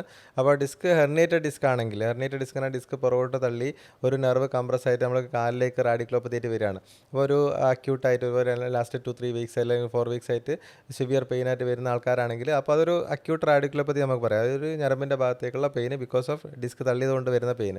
അപ്പോൾ അങ്ങനത്തെയുള്ള കാര്യങ്ങൾ ഏറ്റവും ബെസ്റ്റ് എന്ന് പറഞ്ഞാൽ നമുക്ക് പെർക്യൂട്ടൈനസ് ആയിട്ട്, അതായത് എക്സ്റേ ഗൈഡൻസിൽ ആ ഏത് നെർവാണോ ഇൻഫ്ലെയിംഡ് ആയിട്ടുള്ള, ബേസിക്കലി പെയിൻ ഉണ്ടാക്കുന്നത് നെർവ് കംപ്രഷൻ കാരണമല്ല, അതിനേക്കാൾ കൂടുതൽ ഡിസ്കിൻ്റെ ഉള്ളിലുള്ള മെറ്റീരിയൽസ് ഉണ്ടല്ലോ അത് പുറത്തോട്ട് ഇറങ്ങിയത് കൊണ്ട് അത് നെർവിന് ചുറ്റും നീർക്കെട്ടുണ്ടാക്കുന്നതാണ്, നമ്മൾ ഇൻഫ്ലമേഷൻ എന്ന് പറയും. അപ്പോൾ ആ നെർവിന് ചുറ്റുമുള്ള ഇൻഫ്ലമേഷനാണ് ബേസിക്കലി അതിൽ പെയിൻ ഉണ്ടാക്കുന്നത്. അപ്പോൾ നമുക്കത് ന്യൂറൈറ്റിസ് എന്ന് പറയും. ഞരമ്പിൻ്റെ പെയിനാണ്, ഇൻഫ്ലമേഷൻ കാരണമുള്ള പെയിനാണ്. അപ്പോൾ നമ്മൾ എക്സ്റേ ഗൈഡൻസിൽ നമുക്ക് നേരിട്ട് ആ ഡിസ്കിൻ്റെ ഞരമ്പ് ഏതാണോ നെർവ് കണ്ടുപിടിച്ച് അവിടെ തന്നെ നമുക്ക് റൂട്ട് ബ്ലോക്ക് കൊടുക്കാൻ പറ്റും. അപ്പോൾ ആ റൂട്ടിലേക്ക് നമുക്ക് മെഡിസിൻ കൊടുക്കുമ്പോൾ ആൻറ്റി ഇൻഫ്ലമേറ്ററി മെഡിസിൻ, അതായത് സ്റ്റിറോയിഡ്സ് അടങ്ങിയ മെഡിസിൻ ആയിരിക്കും പലപ്പോഴും ഇനീഷ്യൽ സ്റ്റേജിൽ അക്യൂട്ട് റാഡിക്കുലോപ്പതിക്ക് ഏറ്റവും ബെസ്റ്റ് അതായിരിക്കും. അപ്പോൾ അത് കൊടുക്കുന്ന സമയത്ത് അവിടെയുള്ള ഇൻഫ്ലമേഷൻ വലിഞ്ഞു പോവുകയും രക്തോട്ടം മെച്ചപ്പെടുകയും അതുപോലെ പെയിന് മാറുകയും ചെയ്യും. അപ്പോൾ അത്തരത്തിലുള്ള രോഗികൾ പെട്ടെന്ന് തന്നെ വേദന കുറച്ചിട്ട് നമുക്ക് എന്ത് ചെയ്യാൻ പറ്റും, റീഹാബിലിറ്റേഷൻ, അതായത് എക്സസൈസും കാര്യങ്ങളൊക്കെ ചെയ്യാൻ, നേരത്തെ പറഞ്ഞ പോലെ ബാക്കിൻ്റെ സ്ട്രെങ്ത് കൂട്ടാനുള്ള കാര്യങ്ങളിലേക്ക് പോകാൻ പറ്റും. അപ്പോൾ അത് കുറച്ചുകൂടി പെട്ടെന്ന് തന്നെ ഒരു ഏർലി റിക്കവറി ഉണ്ടാക്കുന്ന രീതിയിലുള്ളൊരു ട്രീറ്റ്മെൻറ്റാണ്. പിന്നെ ഉള്ളത് കുറച്ച് കാലങ്ങൾ കൂടുതൽ, അതായത് ഇപ്പോൾ കുറേ മാസങ്ങളായി പെയിൻ ഉണ്ട്, അപ്പോൾ ഹെർണിയേറ്റഡ് ഡിസ്ക്കാണ്. അപ്പോൾ അങ്ങനത്തെയുള്ള ആൾക്കാർക്ക് നമ്മൾ കുറച്ചുകൂടി നമ്മുടെ ഡിസ്ക് ചുരുങ്ങാനുള്ളൊരു ട്രീറ്റ്മെൻറ്റ്, ഇപ്പോൾ ഫോർ എക്സാമ്പിൾ ഡിസ്കിന് ഒരു ഓസോൺ ട്രീറ്റ്മെൻറ്റ്, ഓസോൺ ന്യൂക്ലിയലൈസ് ആണ്. അപ്പോൾ ഡിസ്കിൻ്റെ ഉള്ളിലേക്ക് നമ്മൾ ഓസോൺ ഇഞ്ചക്ഷൻ കൊടുക്കുമ്പോൾ ഡിസ്ക് കുറച്ചൊന്ന് ചുരുങ്ങും. അപ്പോൾ നമുക്കത് നെർവിൻ്റെ കംപ്രഷൻ കുറയുകയും ചെയ്യും. അതിൻ്റെ കൂടുതൽ നമുക്ക് ഈ റൂട്ട് ഇത് ഇൻഫ്ലമേഷൻ ഉണ്ടെങ്കിൽ അതും കൂടി കൊടുക്കാൻ പറ്റും, രണ്ടും ഒരുമിച്ച് ചെയ്യാൻ പറ്റും. അപ്പോൾ അങ്ങനെ ചെയ്തിട്ട് അതിൻ്റെ കൂടെ നമ്മൾ റീഹാബിലിറ്റേറ്റ് ചെയ്യാന്നുള്ളതാണ് വരിക. ഇതിലൊന്നുമല്ല ഇപ്പോൾ ക്രോണിക് ആയിട്ടുള്ള റാഡിക്കുലർ, ഇപ്പോൾ ഈ ഓസോൺ ന്യൂക്ലിയലൈസിസ് പറഞ്ഞാൽ നമുക്ക് ഡിസ്കിനുള്ളിൽ വെള്ളത്തിൻ്റെ അംശം ഉണ്ടെങ്കിൽ മാത്രമേ ചെയ്യാൻ പറ്റുള്ളൂ. അപ്പോൾ ഡിസ്കിന് ഡിസ്ക് തള്ളിയിട്ടുണ്ട്, പക്ഷേ ഡിസ്കിനുള്ളിലെ വെള്ളത്തിൻ്റെ അംശം ഇപ്പോഴും ബാക്കിയുണ്ടെങ്കിൽ നമുക്ക് ഓസോൺ ന്യൂക്ലിയലൈസ് ചെയ്യാൻ പറ്റും, ഓസോൺ ഇഞ്ചക്ഷൻ ചെയ്യാൻ പറ്റും. പക്ഷേ അതല്ല, അതിൽ നിൽക്കുന്നില്ല, അങ്ങനത്തെ ഒരാൾ കുറേ ക്രോണിക്കാണ്, ബ്ലാക്ക് ആയിട്ടുള്ള ഡിസ്ക്കാണ്, അങ്ങനത്തെ ഒരു സംഭവമാണെങ്കിൽ നമുക്ക് ആ നെർവിൻ്റെ എന്ത് ചെയ്യാൻ പറ്റും, നെർവിൻ്റെ പ്രശ്നങ്ങൾ മാറ്റാൻ വേണ്ടിയിട്ട് ഒരു റേഡിയോ ഫ്രീക്വൻസി ആബ്ലേഷൻ, അതായത് DRG എന്ന് പറഞ്ഞാൽ അതിൽ പൾസ് RF എന്ന് പറഞ്ഞ ട്രീറ്റ്മെൻറ്റ് ഉണ്ട്, റേഡിയോ ഫ്രീക്വൻസി ട്രീറ്റ്മെൻറ്റ് കൊടുക്കാൻ പറ്റും. അപ്പോൾ അത് നെർവ് പെയിൻ റിലീഫ് ഉണ്ടാക്കും. അതിനുശേഷം നമ്മൾ എന്ത് ചെയ്താലും, ഇതിപ്പോൾ എന്ത് ഇഞ്ചക്ഷൻ കൊടുത്താലും മെഡിസിൻ കൊടുത്താലും നമുക്ക് പെയിൻ മാറിക്കഴിഞ്ഞാൽ നമ്മൾ റീഹാബിലിറ്റേഷൻ ചെയ്യണം. അപ്പോഴാണ് നമുക്ക് എന്താണ് ഇതിൻ്റെ ലോങ് ടേം റിസൾട്ട് എന്ന് പറയുന്നത്. അപ്പോഴാണ് അതായത് രോഗി വന്ന പ്രശ്നം എന്താണോ അത് നമ്മൾ പെയിനൊക്കെ മാറ്റിയതിന് ശേഷം നമ്മൾ ബാക്കിൻ്റെ സ്ട്രെങ്തനിങ്ങും കാര്യങ്ങളൊക്കെ ചെയ്ത് തിരിച്ച് നോർമൽ ലെവലിലേക്ക് നമ്മൾ കൊണ്ടുവരാൻ പറ്റുകയാണെങ്കിൽ അത് ഏത് ട്രീറ്റ്മെൻറ്റ് എടുത്താലും അതിനുള്ള ബെനിഫിറ്റ് ഉണ്ടാവും. അല്ലെങ്കിൽ നമ്മൾ കുറച്ച് കാലത്തേക്ക് പെയിൻ മാറ്റി മരവിപ്പിച്ച് നിർത്താനുള്ള രീതിയിലുള്ള ട്രീറ്റ്മെൻറ്റ് ചെയ്തുകൊണ്ട് അങ്ങനത്തെ ഒരു രീതിയിൽ ചെയ്തുകൊണ്ട് കാര്യമില്ല. അപ്പോൾ ഇത് ചെയ്ത് അതിൻ്റെ കൂടുതൽ നമ്മൾ റീഹാബിലിറ്റേഷൻ കൂടി ചെയ്ത് കഴിഞ്ഞാൽ നമ്മൾ ലോങ് ടേം റിസൾട്ട് ഉണ്ടാക്കും. ഇതൊക്കെയാണ് നമുക്ക് സർജറി അല്ലാതുള്ള ഓപ്ഷൻസ്. പെയിൻ ജനറേറ്റേഴ്സ് പറഞ്ഞല്ലോ, ഇപ്പം ഡിസ്ക് സംബന്ധമായ പ്രശ്നങ്ങളൊക്കെ ഇപ്പം ഡോക്ടർ പറഞ്ഞു. പിന്നെ മറ്റുള്ള പെയിൻ ജനറേറ്റേഴ്സ് ഉണ്ട്, അതായത് മസിലുണ്ട്, അതായത് 2 എല്ലുകൾക്കിടയിലുള്ള ഫാസറ്റ് ജോയിൻറ്റുകളുണ്ട്, SI ജോയിൻ്റ് ഉണ്ട്. അപ്പോൾ അതിനും സാധാരണഗതിയിൽ ഫിസിയോതെറാപ്പിയിൽ മാത്രം ഒതുങ്ങുന്ന സംഭവമല്ല, അത് ഫിസിയോതെറാപ്പിയാണ് ചെയ്യേണ്ടത് തുടക്കത്തിൽ. പക്ഷേ അത് കഴിഞ്ഞിട്ടും പെയിൻ ഉണ്ടെങ്കിൽ ഈ മയോഫേഷ്യൽ പെയിൻ എന്ന് പറയും, അതായത് മസിൽസിൽ നിന്നുണ്ടാവുന്ന പെയിൻ. അപ്പം അതിൽ നമ്മൾ ബേസിക്കലി ചെയ്യേണ്ടത് ആ മസിൽസിൻ്റെ ഉള്ളിലുള്ള ട്രിഗർ പോയിൻറ്റ്സ് ഉണ്ടാവും, ആ ട്രിഗർ പോയിൻറ്റ്സിനെ ബ്രേക്ക് ചെയ്യുക എന്നുള്ളതാണ്. ഒരുപാട് കാലം കിട്ടി നിൽക്കുന്ന ഒരു ബാൻഡാണ് അത്. പ്രത്യേകിച്ച് ഓക്സിജൻ സപ്ലൈ ഒക്കെ കുറഞ്ഞു പോയ ആ ബാൻഡിനെ നമ്മൾ അൾട്രാസൗണ്ട് ഗൈഡൻസിൽ അവിടെ ചെറിയ നീഡിൽ പ്ലേസ് ചെയ്തിട്ട് ബ്രേക്ക് ചെയ്യുന്നു.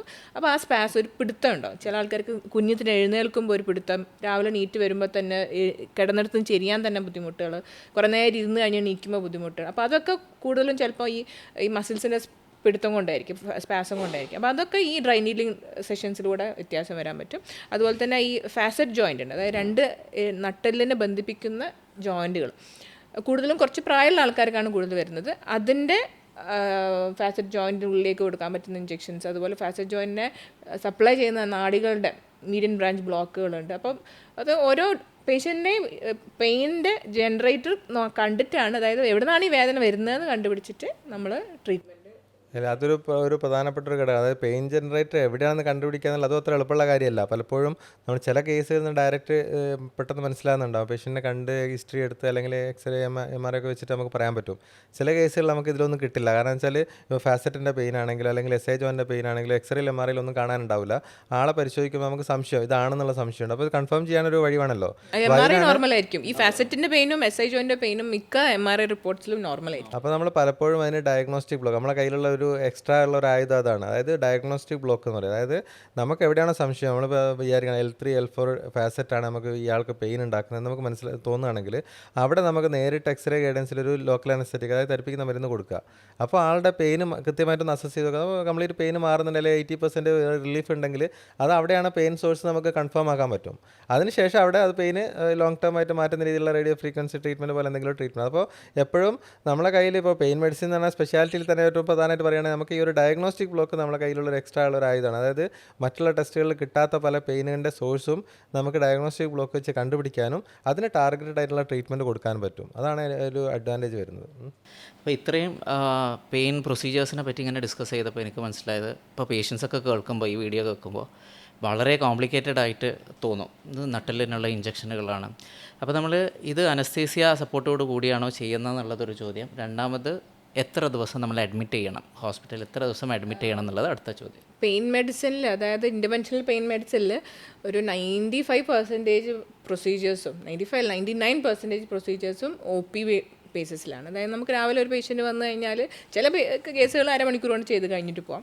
ചിലത് നമുക്ക് ഹാഫ് ഡേ വേണ്ടി വരും. ഇപ്പോൾ പറഞ്ഞ പോലെ ഈ റൂട്ട് ബ്ലോക്ക്, ട്രാൻസ്ഫറാമൽ എപ്പിഡ്യൂറൽ ഇഞ്ചക്ഷൻ എന്നൊക്കെ പറയുന്ന ആ റൂട്ട് ബ്ലോക്കിന് നമുക്ക് രാവിലെ വന്നു കഴിഞ്ഞാൽ ഉച്ചയാകുമ്പോഴത്തേക്ക് പേഷ്യൻറ്റ് ഡിസ്ചാർജ് ചെയ്തിട്ട് പോകാൻ പറ്റും. വാക്കിംഗ് ആയിട്ട് തന്നെ പോകാൻ പറ്റും. ഒരു ബൈസ്റ്റാൻഡർ വേണമെന്നേ ഉള്ളൂ. പിന്നെ ചില പ്രൊസീജിയേഴ്സിന് ഇപ്പം പറഞ്ഞ ഫാസറ്റ് ജോയിൻ്റ് ഇഞ്ചക്ഷൻ അതൊരു ഹാഫ് ആൻ അവറിൽ പോലും വേണ്ട. അപ്പം അതൊന്നും അനസ്തേഷ്യ ആ ചെയ്യേണ്ട ഭാഗത്ത് മാത്രം ധരിപ്പിച്ച് ചെയ്യേണ്ട പ്രൊസീജിയേഴ്സാണ്. GAയുടെ ആവശ്യമില്ല, ജനറൽ അനസ്തേഷ്യയുടെ ആവശ്യമില്ല, മൊത്തമായിട്ട് മയക്കേണ്ട ആവശ്യമില്ല, IP ആവശ്യമില്ല. തീർത്തും നമുക്ക് അൾട്രാസൗണ്ടിൻ്റെയും എക്സ്റേയുടെ ഗൈഡൻസിൽ ചെയ്യുന്നത് കാരണം സൈഡ് എഫക്ട്സേ ഇല്ല. ഇതാണ് ഇൻ്റർവെൻഷണൽ പെയിൻ മെഡിസിൻ്റെ ഏറ്റവും വലിയ അഡ്വാൻറ്റേജ്. അതാണ് ഡേ കെയർ ആയിട്ട് ചെയ്തു പോകാം, സെയിം ഡേ തന്നെ വീട്ടിൽ പോകാം. അപ്പോൾ എവിടെ മയക്കേണ്ട കാര്യങ്ങളൊന്നുമില്ല. അപ്പോൾ അവർക്ക് വീട്ടിൽ വലിയ റെസ്റ്റും ആവശ്യമില്ല.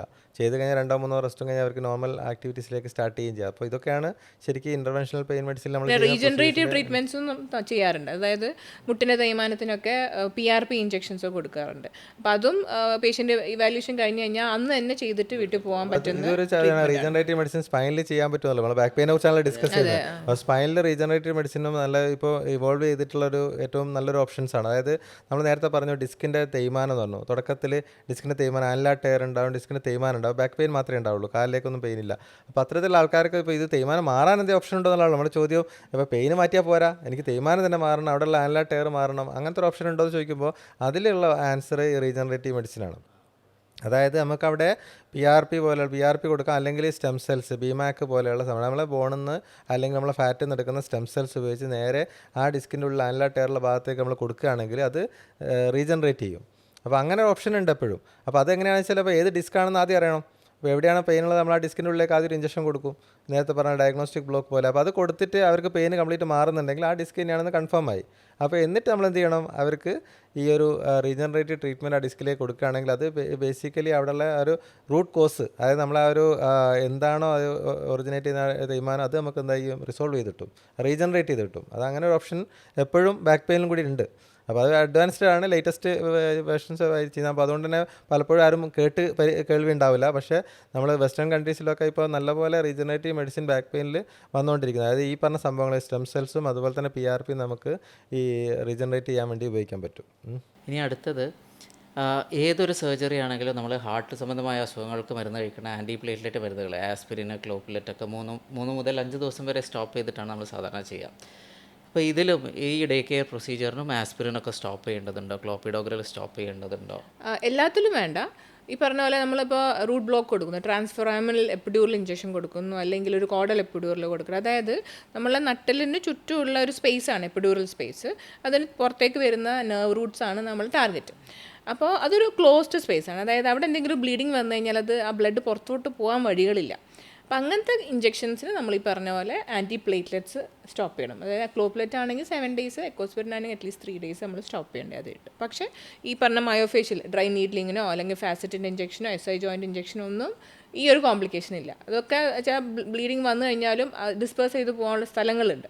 അപ്പോൾ ഇങ്ങനത്തെ പ്രൊസീജിയേഴ്സിന് മാത്രം അത് ഡോക്ടർ കൃത്യമായി പറഞ്ഞു തരും ഏതാണ് നിങ്ങൾക്ക് ചെയ്യേണ്ട പ്രൊസീജിയേഴ്സ് എന്താണ്. വന്നാൽ റിസ്ക് ഉണ്ടാവാൻ സാധ്യതയുള്ള കാര്യത്തിൽ സ്റ്റോപ്പ് ചെയ്താണ് നല്ലത്, ഐഡിയൽ. അതല്ലാത്ത കാര്യങ്ങളിൽ നമുക്കത് അതുമായിട്ട് കണ്ടിന്യൂ ചെയ്യാൻ പറ്റും. അല്ലെങ്കിൽ വളരെ ചെറിയ നീഡിൽ ഉപയോഗിച്ച് ചെയ്യുന്നതാണെങ്കിൽ അത് നമുക്ക് വലിയ കുഴപ്പമില്ലാതെ ചെയ്യാൻ പറ്റും. ചില പേഷ്യൻസ് വരും, നാളെ ഗൾഫ് പോവുകയാണ്, അപ്പോൾ ഇന്ന് തന്നെ നമുക്ക് പ്രൊസീജിയർ ചെയ്ത് പോകാൻ പറ്റുമോ എന്ന് ചോദിച്ചിട്ട് വരും. എന്താണ് ഇങ്ങനെ ഡേ കെയർ പ്രൊസീജിയേഴ്സ്? അവർക്ക് റെസ്റ്റ് വേണോ, അതോ നമുക്ക് നാളെ ഗൾഫ് പോകുന്ന ആളുകൾക്ക് ഇന്ന് ചെയ്ത് കൊടുത്തിട്ട് വീട്ടിലേക്ക് വിടാൻ പറ്റുമോ? ചെയ്യാൻ പറ്റും ശരിക്കും. ചെയ്യുന്നതിന് കുഴപ്പമില്ല. യൂഷ്വലി ഞാൻ നേരത്തെ പറഞ്ഞ പോലെ എല്ലാ പ്രൊസീജിയേഴ്സും നമ്മൾ പറഞ്ഞാൽ ഒരു 2-3 days റെസ്റ്റ് പറയും. അത് എന്തുകൊണ്ടാണെന്ന് വെച്ചാൽ പലപ്പോഴും നമ്മളിപ്പോൾ ഒരു ഇൻഫ്ലമേഷൻ, ഇപ്പോൾ ഒരു സ്റ്റിറോയിഡ് ഇഞ്ചക്ഷനാണ് കൊടുക്കുന്നതെങ്കിൽ അതിൻ്റെ ഒരു ആൻറ്റി ഇൻഫ്ലമേറ്ററി ഇഫക്റ്റ് വരാനുള്ള സമയം എന്ന് പറഞ്ഞാൽ ഒരു 3 to 5 days ആണ്. നമ്മൾ ഇഞ്ചക്ഷൻ ചെയ്ത അന്നേരം തന്നെ പെയിന് മാറില്ല. അപ്പോൾ ലോക്കൽ ആനസ്തെറ്റിക് ഇഫക്റ്റ് കഴിയുമ്പോൾ പെയിന് ഒരു 2 ദിവസത്തെക്കുറിച്ച് പെയിൻ ഉണ്ടാവും. കാരണം ഈ സ്റ്റിറോയിഡിൻ്റെ ഇഫക്റ്റ് ടേക്ക് ഓവർ ചെയ്യാൻ ഒരു 3-4 ദിവസം എടുക്കും. അപ്പോൾ 5 ദിവസം ആകുമ്പോഴാണ് അവർക്ക് അതിൻ്റെ റിസൾട്ട് പറയാൻ പറ്റുള്ളൂ. അപ്പോൾ അതിൻ്റെ ഇടയിൽ കുറച്ച് പെയിൻ ഉണ്ടാകാനുള്ള സാധ്യതയുണ്ട്. അത് മാത്രമേ ഇതുകൊണ്ടുള്ള പ്രശ്നമുള്ളൂ. അല്ലാതെ ഇവർ ഇന്ന് ചെയ്ത് നാളെ പോകുന്നതിന് കുഴപ്പമില്ല, അവിടെ പോയിട്ട് റെസ്റ്റ് എടുക്കാൻ പറ്റുമെങ്കിൽ അങ്ങനെ ചെയ്യാം അവർക്ക്. അപ്പോൾ നമ്മളിപ്പോൾ ഇന്ന് ചെയ്ത് ഇപ്പോൾ ഗൾഫിലേക്ക് പോവുകയാണ്, നാളെ ഗൾഫിലേക്ക് പോവുകയാണ്, നാളെ ഗൾഫിൽ പോയിട്ട് 2 ദിവസം അവർക്ക് ജോലിക്ക് പോകുന്നതിന് മുന്നേ റെസ്റ്റ് എടുക്കാൻ പറ്റുമെങ്കിൽ അപ്പോഴത്തേക്ക് അവരുടെ ഈ നമ്മൾ ചെയ്തതിൻ്റെ റിസൾട്ട് വരും.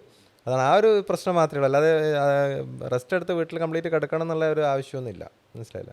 പിന്നെ അവർ ചെയ്യുന്ന ജോലിക്കനുസരിച്ചുണ്ടാകും. ഒരു ഓഫീസിൽ ഒരു സെഡൻറ്ററി ആയിട്ട് ഇരിക്കേണ്ട ഒരാളാണെങ്കിൽ കുഴപ്പമൊന്നുമില്ല, ഇപ്പോൾ 2 ദിവസം കഴിഞ്ഞാൽ പോവാം. പക്ഷെ അവിടെ പോയിട്ടൊരു അധ്വാനിക്കുന്ന ഒരു ജോലിയാണ് ചെയ്യുന്നതെങ്കിൽ ഈ ചെയ്ത പ്രൊസീജിയേഴ്സും പിന്നെ റെസ്റ്റും ഒന്നും കിട്ടാണ്ടാകുമ്പോൾ ഓൾറെഡി ഉള്ള വേദന മാറുന്നുമില്ല, ഉള്ളത് അധികമാവുകയും ചെയ്യും.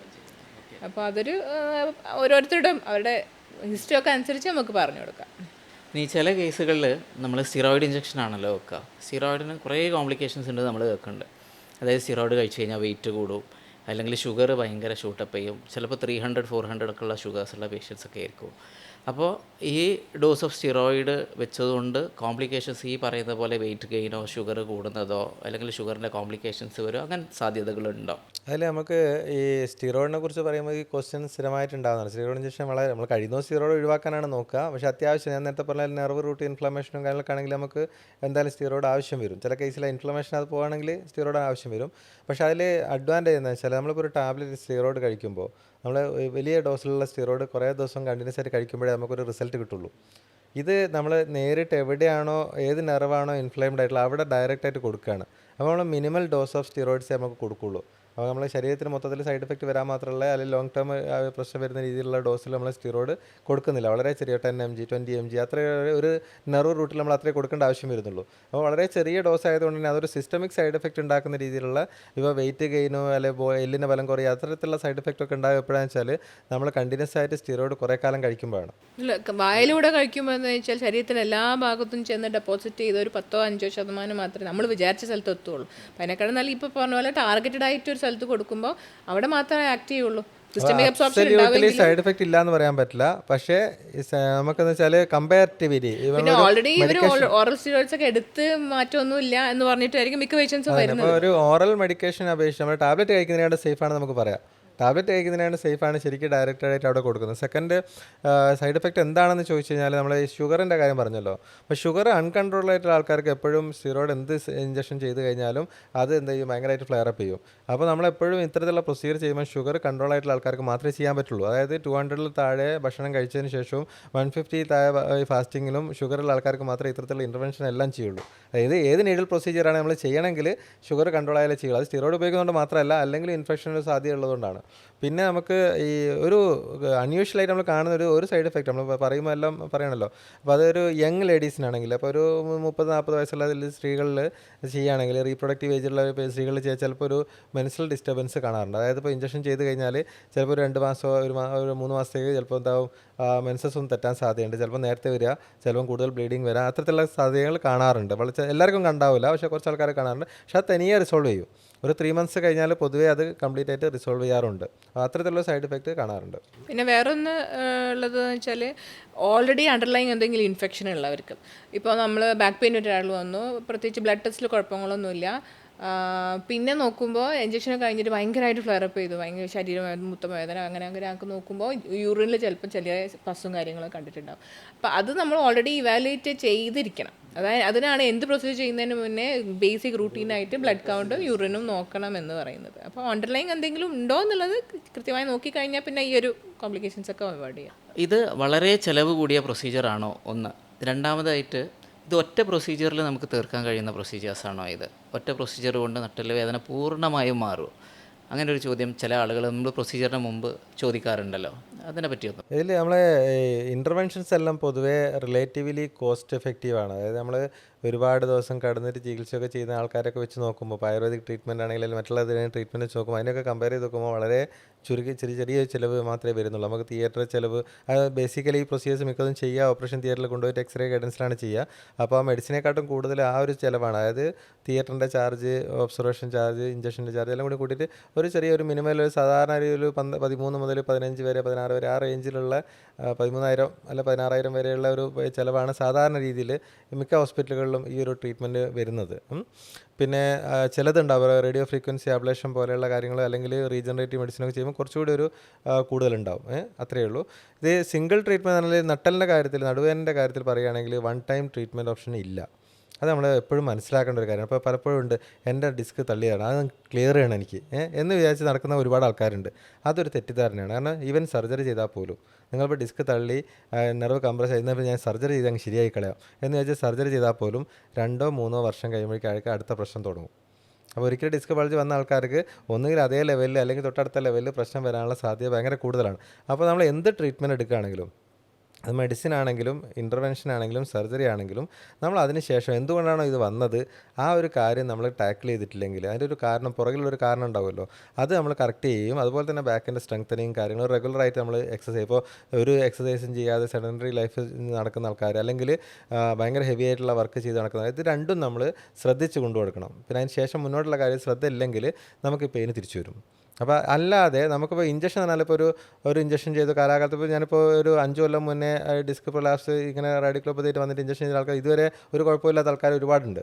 കാരണം വെച്ചാൽ അത് ആ ഒരു ഇഞ്ചക്ഷൻ്റെ ഇതിനേക്കാൾ ഇഞ്ചക്ഷൻ ചെയ്തിട്ട് മാറിയതല്ല, മാജിക് അല്ല അത്. ഇഞ്ചക്ഷൻ കൊണ്ടുവന്ന സമയം നമ്മൾ ടാർഗറ്റഡ് ആയിട്ട് അവിടെയുള്ള പ്രശ്നം മാറും. നമുക്കിപ്പോൾ ഉള്ള പ്രശ്നം എന്താണ്? ഡിസ്ക് തള്ളി ആ നെർവിൻ്റെ ഭാഗത്ത് ഇൻഫ്ലമേഷൻ കാരണം ആ റാഡിക്കുലോപ്പതി വരുന്നതാണ്. അക്യൂട്ട് റാഡിക്കുലോപ്പതി പറഞ്ഞാൽ അതാണ് സംഭവം. അപ്പോൾ അത് ശരിക്കും പറഞ്ഞാൽ നമ്മൾ ആൻറ്റി ഇൻഫ്ലമേറ്ററി അവിടെ നേരിട്ട് കൊടുക്കുന്ന സമയത്ത് ആ ഇൻഫ്ലമേഷൻ മാറി, അവരുടെ പെയിൻ മാറി. അവിടെ ആ ഒരു സമയത്തുള്ള പ്രശ്നം അവിടെ അവർക്ക് മാറി. അതിനുശേഷം വരാതിരിക്കാൻ വേണ്ടിയുള്ള കാര്യങ്ങൾ അവർ ചെയ്തിട്ടില്ലെങ്കിൽ പിന്നെ കുറച്ച് കഴിയുമ്പോൾ പിന്നെ തിരിച്ചു വരും, അല്ലെങ്കിൽ വേറെ അതേ ലെവൽ അല്ലെങ്കിൽ വേറൊരു ലെവലിൽ വരും. അപ്പോൾ അതാണ് നമ്മൾ എപ്പോഴും ബാക്ക് പെയിനിൽ ശ്രദ്ധിക്കേണ്ട കാര്യം. അപ്പോൾ ഒരു വൺ ടൈം ട്രീറ്റ്മെൻറ്റ് എന്ന് പറഞ്ഞൊരു സംഭവം ബാക്ക് പെയിനിൽ ഒരിക്കലും നമ്മൾ അന്വേഷിച്ച് നടക്കരുത്. കാരണം ഇത് ചെയ്ത് കാലാകാലത്തേക്ക് ബാക്ക് പെയിൻ ആ ഒരു സംഭവം ഇല്ല. നേരെ മറിച്ച് നമുക്കത് ഇപ്പോഴുള്ള പ്രശ്നം റിസോൾവ് ചെയ്തിട്ട് നമ്മൾ പിന്നീട് വരുന്ന അല്ലെങ്കിൽ വേറൊരു സ്ഥലത്ത് വരുന്ന ഇത് പ്രിവെൻറ്റ് ചെയ്യുന്ന കാര്യങ്ങൾ അതിൻ്റെ കൂടുതൽ ചെയ്യുക എന്നുള്ളതാണ് എപ്പോഴും ഐഡിയലായിട്ട് നമ്മൾ ബാക്ക് പെയിന് ചെയ്യേണ്ടത്. ഓക്കെ, ഇനി അടുത്തതായിട്ട് നമ്മൾ ഒരു പേഷ്യൻ്റ് വന്നു. ഇപ്പോൾ സാറ് പറയാണ് ഈ പേഷ്യൻറ്റ് ഞാൻ പ്രൊസീജിയർ ഒന്നും ചെയ്യൂല, ഇത് എൻ്റെ കയ്യിലല്ല, അല്ലെങ്കിൽ അത് സർജറി വേണം. അങ്ങനത്തെ കേസുകൾ ഡിഫറൻസ് ഏതൊക്കെ കേസുകളിലാണ് അങ്ങനെ സാറ് തൊടാത്തത്? അപ്പോൾ അത് നടുവേദനയ്ക്ക് ഇപ്പോൾ ചിലപ്പോൾ ഉണ്ടാകും. നമ്മളിപ്പോൾ പലപ്പോഴും സർജറി ഇല്ലാത്ത ട്രീറ്റ്മെൻറ്റാണ്, ഇൻ്റർവെൻഷണൽ പെയിൻ മെഡിസിൻ ഉണ്ട്, അപ്പോൾ എന്നാൽ മുമ്പെടുത്ത് പോയിട്ട് ശരിയാക്കാമെന്ന് പറഞ്ഞിട്ട് വരുന്ന ഒരുപാട് ആൾക്കാരുണ്ട്. അപ്പോൾ അതിൽ ചില കേസുകളുണ്ട്. അപ്പോൾ നമ്മൾ ഉദാഹരണത്തിന് ഇപ്പോൾ ഡിസ്ക് തള്ളിയിട്ട് നമുക്ക് സ്പൈനൽ കനാൽ സ്റ്റിനോസിസ് എന്ന് പറയും. ആ ഡിസ്ക് തള്ളി ജോയിൻറ്റ് തടിപ്പ് വന്ന് ആ ഞരമ്പിന് സ്ഥലമില്ലാത്തൊരവസ്ഥ. അപ്പോൾ അത് എത്രത്തോളം ആ സ്പൈനൽ കനാൽ ഞരമ്പ് പോകാനുള്ള സ്ഥലം എത്രത്തോളം ചുരുങ്ങിയിട്ടുണ്ട് എന്നുള്ളതിനനുസരിച്ചാണ് നമ്മൾ ട്രീറ്റ്മെൻറ്റ് ഓപ്ഷൻ വരുന്നത്. അപ്പോൾ അത് നമ്മളൊരു 7 മില്ലിമീറ്റർ താഴോട്ട് വന്നു കഴിഞ്ഞാൽ, നമ്മൾ 7 മില്ലിമീറ്റർ എന്ന് പറഞ്ഞാൽ അതിന് സാധാരണ ഒരു 12 മുതൽ 15 മില്ലിമീറ്റർ വരെ ഉണ്ടാവും ലംബാക് ലെവലിൽ ആ ഒരു സ്ഥലം, ഞരമ്പിന് പോകാനുള്ള സ്ഥലം. അപ്പോൾ ആ ഒരു സ്ഥലം നമുക്ക് സ്പേസ് കുറഞ്ഞ് 7 മില്ലിമീറ്റർ താഴെ വരികയാണെങ്കിൽ അത് സർജറി ചെയ്യേണ്ട കേസാണ്. അപ്പോൾ അത് നമ്മൾ ശരിക്കും ഇൻ്റർവെൻഷൻ ഇപ്പോൾ ഒരു 6 മില്ലിമീറ്റർ 5 മില്ലിമീറ്റർ ആൾ വന്നിട്ട് എനിക്കിത് ഓപ്പറേഷനിലാണ്ട് മാറ്റി തരണം എന്ന് പറഞ്ഞാൽ എനിക്കെന്നല്ല ആർക്കും നടക്കില്ല. അപ്പോൾ അത് അങ്ങനത്തെ കേസിൽ സർജറി ചെയ്യേണ്ട കേസാണ്. അപ്പോൾ അതാണ് അതിനുള്ള ഓപ്ഷൻ. അതുപോലെ തന്നെ നമുക്കിപ്പോൾ ലിസ്തസിസ് പറയും, അതായത് എല്ല് നീങ്ങിപ്പോയി, ഇപ്പോൾ പരിക്ക് പറ്റി എല്ല് നീങ്ങിപ്പോയതാണ്, ഡിസ്ക് അല്ല എല്ല് തന്നെ നീങ്ങിപ്പോയതാണ് ലിസ്തസിസ്. അത് ഗ്രേഡ് 1 ആണെങ്കിൽ നമുക്ക് സർജറി ഇല്ല. സ്റ്റേബിൾ ആണെങ്കിൽ, സ്റ്റേബിൾ എന്ന് പറഞ്ഞു കഴിഞ്ഞാൽ ഈ ലിസ്തസിലുള്ള ആൾക്കാർക്ക് നമ്മൾ മുന്നോട്ടും ബാക്കോട്ടും വളഞ്ഞിട്ടുള്ള എക്സ്റേ എടുക്കും. അപ്പോൾ ആ 2 എക്സ്റേയിൽ രണ്ട് പൊസിഷനിലാണെങ്കിൽ അതിൻ്റെ അർത്ഥം അൺസ്റ്റേബിൾ ആണെന്നാണ്. അപ്പോൾ അത് നീങ്ങിക്കൊണ്ടിരിക്കുന്നുണ്ട്, അയാൾ എണീറ്റ് നിൽക്കുമ്പോഴും എല്ല് നീങ്ങിക്കൊണ്ടിരിക്കുന്നുണ്ടെങ്കിൽ അത് സ്റ്റേബിൾ അല്ല. അത്തരത്തിലുള്ള കാര്യങ്ങൾ അത് സ്ക്രൂ ഇട്ട് ഫിക്സ് ചെയ്താൽ മാത്രമേ നിൽക്കുള്ളൂ. അപ്പോൾ അത്തരത്തിലുള്ള കാര്യത്തിൽ നമ്മൾ വേറെ എന്തെങ്കിലും ഇഞ്ചക്ഷൻ കൊടുത്തോണ്ടോ എക്സസൈസ് ചെയ്തുകൊണ്ടോ ഒന്നും അത് ശരിയാകാൻ പോകുന്നില്ല. അപ്പോൾ അത് സർജറി ചെയ്യേണ്ട കേസാണ്. അതുപോലെ തന്നെ നമ്മൾ നേരത്തെ പറഞ്ഞ കോഡായിക്യുന സിൻഡ്രോം, അതായത് ഡിസ്ക് പ്രൊലാപ്സ് ഉണ്ട്, അതിൻ്റെ കൂടെ വയറ്റിൽ നിന്ന് മൂത്രമൊക്കെ അറിയാതെ പോകുന്നുണ്ട്, കാലിനൊക്കെ വീക്ക്നെസ് പ്രോഗ്രസീവായിട്ട് വീക്ക്നെസ് വരുന്നുണ്ട്. അപ്പോൾ ഇത് രണ്ടും വരുന്ന ആൾക്കാർ നമ്മൾ വെച്ചിരിക്കാനേ പാടില്ല, ഇമ്മീഡിയറ്റ് ആയിട്ട് നമ്മൾ സർജറി ചെയ്യണം. ഇത്തരത്തിലുള്ള കാര്യങ്ങളൊന്നും നമ്മൾ ഇൻ്റർവെൻഷനിലേക്കോ അല്ലെങ്കിൽ മെഡിക്കൽ മാനേജ്മെൻറ്റിലേക്കോ ആയുർവേദ ട്രീറ്റ്മെൻറ്റ് വേറെ ഒരു ട്രീറ്റ്മെൻറ്റിലേക്കും പോകാൻ പാടില്ല. ഇമ്മീഡിയറ്റ്ലി സർജറി ചെയ്യേണ്ട കാര്യങ്ങളാണ്. അപ്പോൾ അതിൽ റെഡി ആവുള്ളൂ.